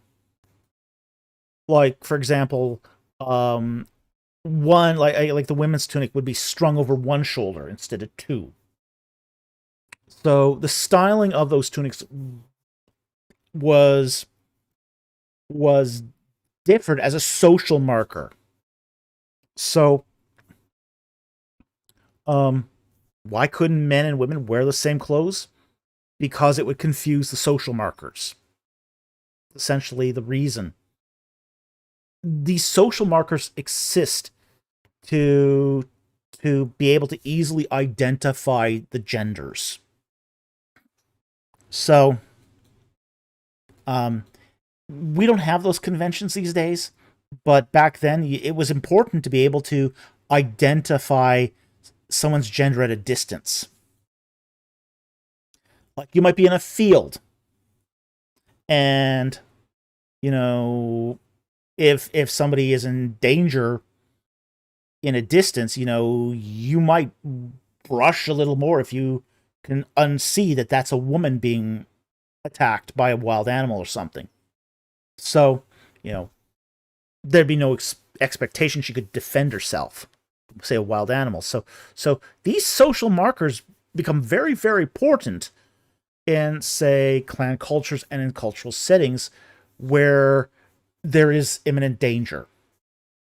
So, they had wild animals all over the place. Yeah, they had wolves, they had bears, they had lions. I mean, just when you think about how Israel used to be like, Canaan used to be like, hippos. They had hippos. Hippos are not nice guys, not nice creatures. Yeah, we don't think about Israel having hippos. They had hippos. Ooh. So, I mean, yeah, Judah had its lions, exactly. Yeah, Judah had lions. Between the Shephelah and Philistia were hippos. Hippos are super dangerous. Jack Ray, lions, tigers, and bears and hippos, oh my. Yeah, they didn't have tigers, but they had lions and bears. Lions, bears, and wolves. And hippos. Oh my. Yeah. So there was lots of dangerous animals to go around. Okay, so that's the last of AT's questions here. Thank you very much, AT, for sponsoring the channel through your super chats. We have one more super chat, and then we could probably call it a night.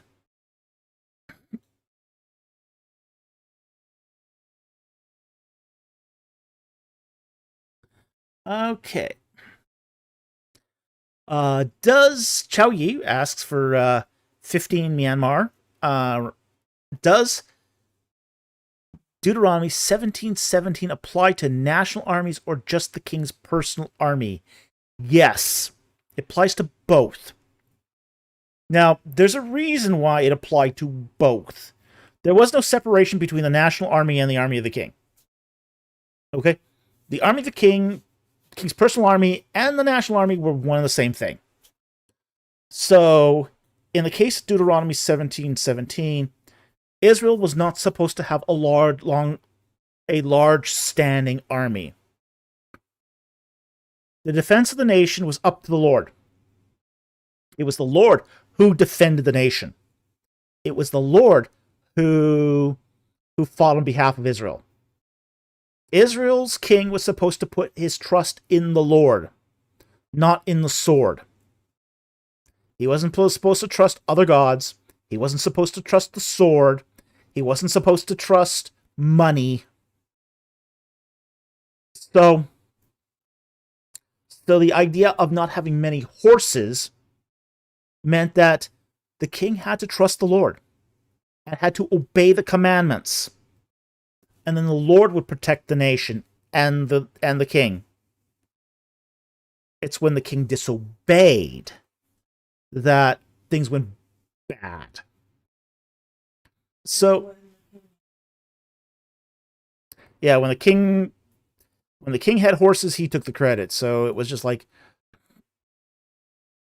so the king would basically take the credit for the victory because it was his horses, his money, his soldiers. So Deuteronomy 17:17 applied to just the army in general. There was no difference between national armies or the king's personal army here. They were one and the same. So, anyway, I hope that helped. Thank you very much for the super chat. Very much appreciated. And it's a good question. But there wasn't a distinction back then between a national army and the king's army. It was one and the same.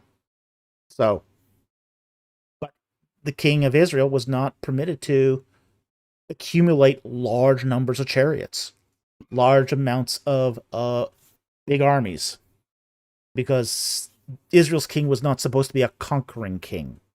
It was a king in subject to the theocratic system, subject to the Lord. Okay? So I hope that helped. Thank you very much for the super chat. Very much appreciate. And I think that's our last super chat for the night. There was that one question. Was it Haystack?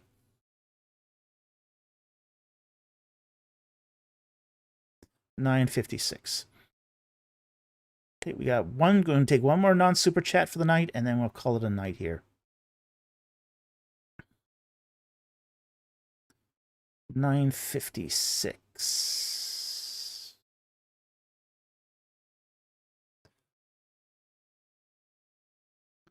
Did I just miss the military aspect of the show? Oh yeah, you totally did.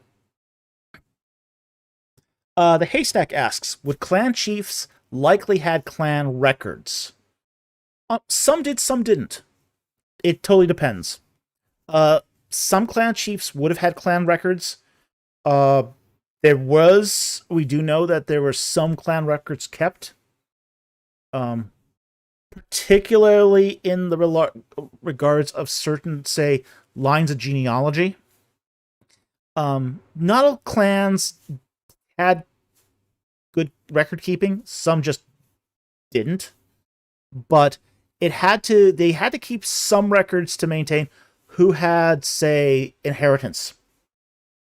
So the purpose of clan records would have been for determining inheritance, property lines, that sort of thing.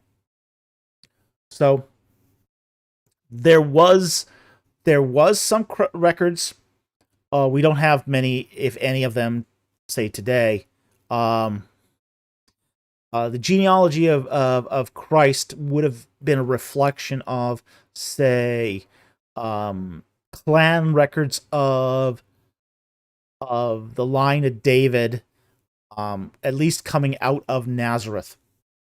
Okay, so their clans did keep some records. How many? How often? Unsure, but they mostly involved matters of inheritance and legal rights. So I hope that helped. Thank you very much for the question. Really appreciate it. 11:57. Oh,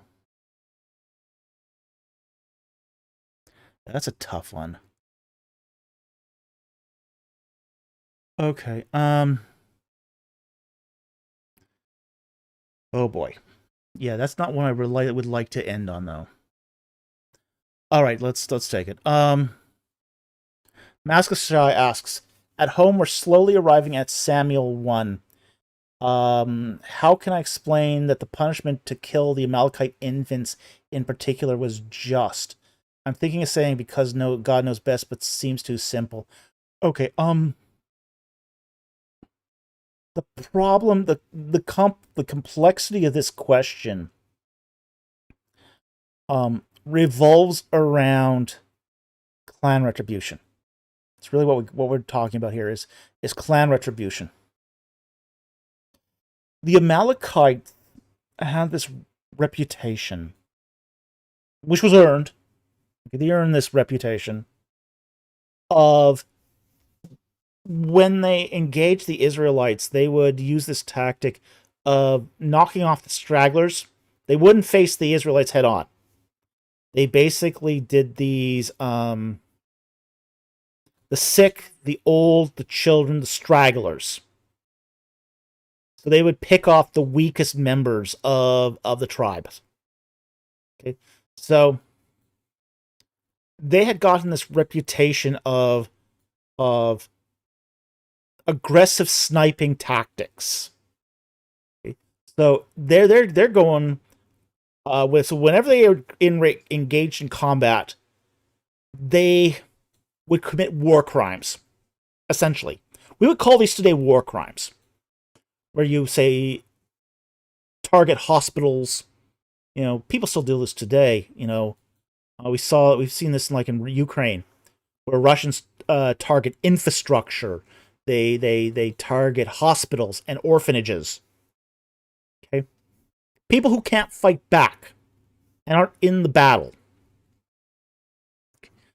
This is it's a kind of guerrilla warfare, but it's a kind of guerrilla warfare where you attack the weak. So, this has so and they didn't stop doing this. Here's the thing. Here's the thing about the war crimes of, say, the Amalekites is they didn't stop. They had actually been sort of, during the time of the initial conquest. Their first engagement where they destroyed the Amalekite city. I can't remember the name of the Amalekite city, but there was an Amalekite city that they did destroy during the conquest. But they were still Amalekites living in the land. And they did migrate amongst, say, for example, the tribe of Ephraim. They had some dealings with the tribe of Ephraim. And to a limited extent also, I believe, the tribe of Manasseh. And you get to the time of Saul. They're still doing the same garbage. They're still using the same tactics as before. And, God just said enough. Okay, you're going to act like an Amorite? Like the Amorite Confederacy did? We're going to treat you like the Amorite Confederacy. Okay? So the whole idea here is that to kill the Amalekite infants would have to be killed to prevent the ongoing cycle of clan retribution. Because this is how clan retribution works. You kill the parents. If the kids survive, they grow up, and they do the same thing the parents did. It becomes this cycle of retribution over and over and over again of avenging the parents. And this is so common among clan societies. It's not even funny. I mean, you can even see this in other, say, clan societies which are not found in the ancient Near East, like in Japan. Hatfields and McCoys, yeah. Hatfields and McCoys. I think it's the Tale of the Genji, where this Japanese lord kills the parents but leaves the son untouched. Son grows up, avenges his parents. So this is one of those things that you just see this clan retribution over and over again. It never ends unless the kids are also at least within clans. Now, once you go beyond clan societies, yeah, you can extend mercy to the kids because the kids will assimilate into the normative population. But in clan societies, you don't have that kind of assimilation. So it becomes a necessity. And it's not the children's fault. They're collateral damage. They're the collateral damage in this. They're not the kids are not guilty of anything. But because of the society that they're living in, which is a clan society, plus the fact that you get that clan retribution, it becomes necessity to kill the infants as well. So, it's just one of those things that it'd be better if there was some alternative, but there wasn't an alternative back then. That's the only alternative you had to kill the Amalekite infants or face the same thing again in 20 years. Because that's what had happened before. They didn't kill off the Amalekites when they entered the land. They killed off some of them, but by no means all of them. Because they hadn't killed the Amalekites, you got clan retribution again and again and again and again and again in a never-ending cycle of violence. So the fact that later on, invaders could, say, knock off the parents and save the kids because society itself had changed from a clan-based society to a more urban society. So urbanization did a lot to stem off the tide of clan retribution. Really, what destroys clans ultimately and raises people out of that clan environment is urbanization. Cities dissolve clans. And this is one of the things we see over and again, is that as civilizations become more urbanized, more city-based, you get less clans. And because you have less clans, you got less clan warfare. It's at that point you can then extend that sort of olive branch to the children.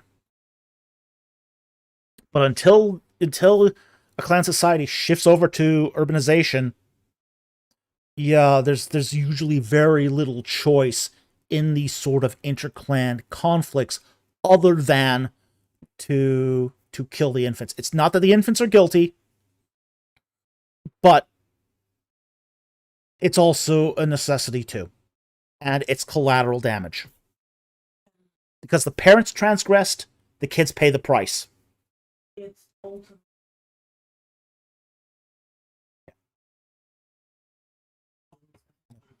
Yeah, it's the only way a means of having generational peace in a clan-based society. It's just a consequence of the times and the lack of alternatives. So, it's not that necessarily here because God knew best, but God said, okay, an end to the cycle of violence. And that's the only way you could accomplish this in that society at that particular time. No. It's like, well, people say, well, okay, that's disgusting. It's like, okay, yeah, sure, fine. It's disgusting. But what's the alternative? What's the alternative? You can't assimilate kids into your own clan because now you have an inheritance problem. The land's not going to be inherited by them. They're going to find out they're not Israelites. You can't assimilate them. So you can't adopt them. Another clan might come in and enslave them.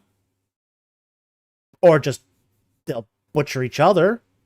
Kids will butcher each other. That's happened before where adults were wiped out and the kids start cannibalizing on each other. Oh, that's much better. So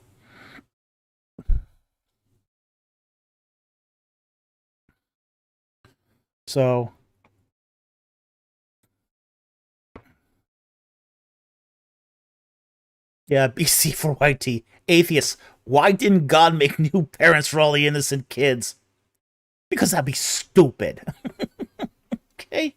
That'd be stupid. Yeah, it would take away human. The universe doesn't work that way. It's kind of like saying, well, why didn't God preserve the families that were broken by a mass murderer? Okay, here's the thing. When a mass murderer, let's say father's a mass murderer, and he gets caught, he goes to jail. Okay, he loses his job. Okay, family, now mother has to work. They have to move out of town because the reputation is ruined. Kids are going to be teased and bullied at school. Those kids are going to grow up without a father, and now they're going to end up probably becoming part of the criminal justice systems themselves. Because they don't have a father. Society has to pay for the man's incarceration for the rest of his natural life. All of that is collateral damage to what the father did. That's just the way reality works. You don't sin in private. Sin always comes with collateral damage. So, Why didn't God just make new parents? Because that would violate the order of the universe. That sin has collateral damage. It always has collateral damage. Some more than others. Some sins have greater collateral damage than others. It's just the way reality works. So, this is the respecting, though, of the wages of sin. God respects the fact that when we sin, there's going to be consequences. So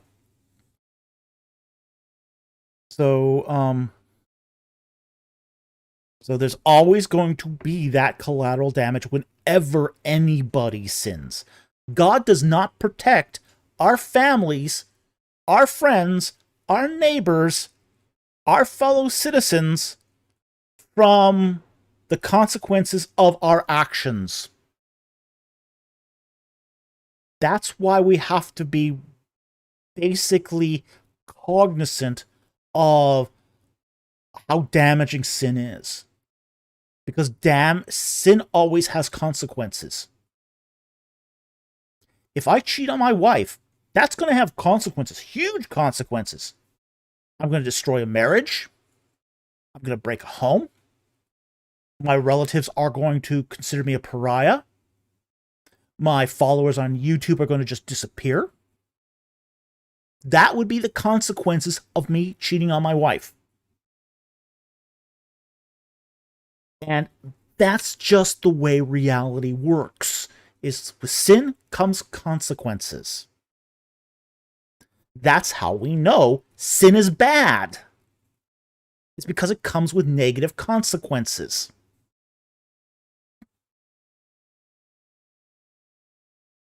Atheism doesn't like the consequences. Atheists often think that they can sin with impunity. What happens in Vegas stays in Vegas, right?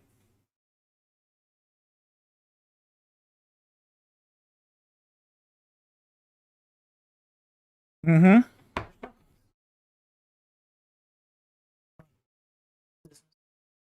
Yeah. Yeah.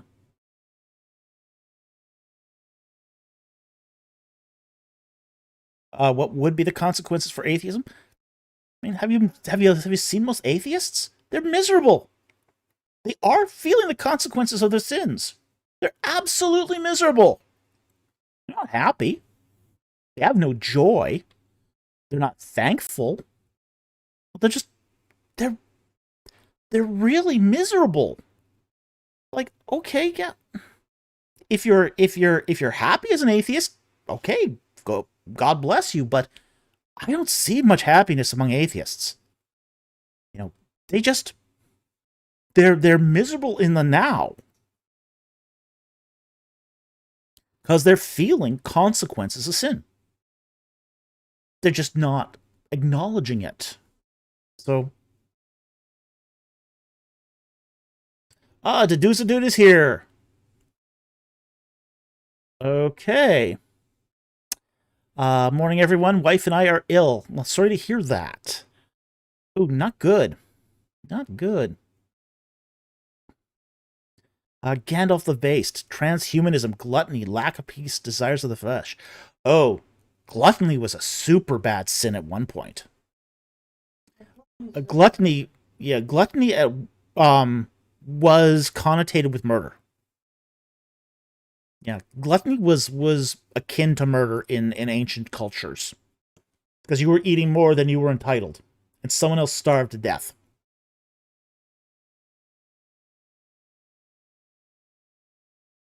Yeah, it has economic ramifications. Yeah, yeah, it's more economic than food related. If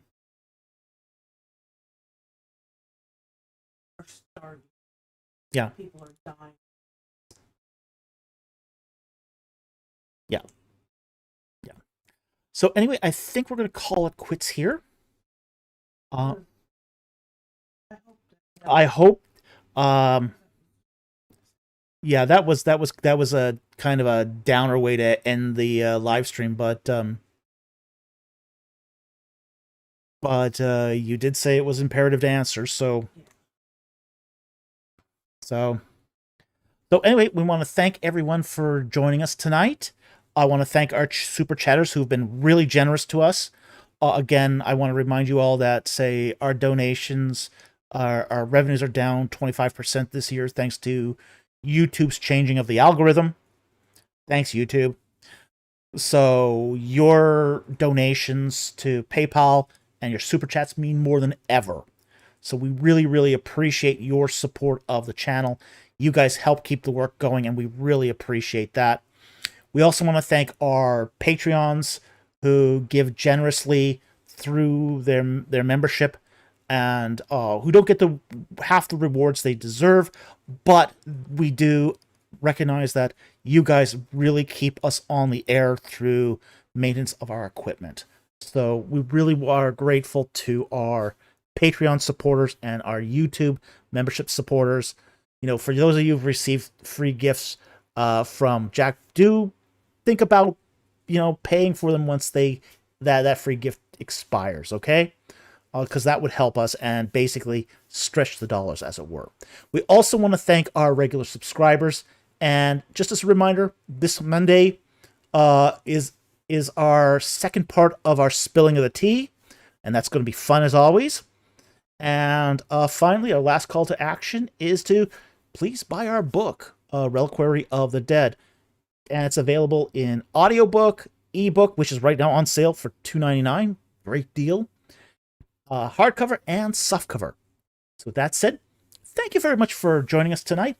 Thank you for watching our video, hitting that like and subscribe button, and we will see you next time on Ancient Egypt and the Bible. Good night, everyone.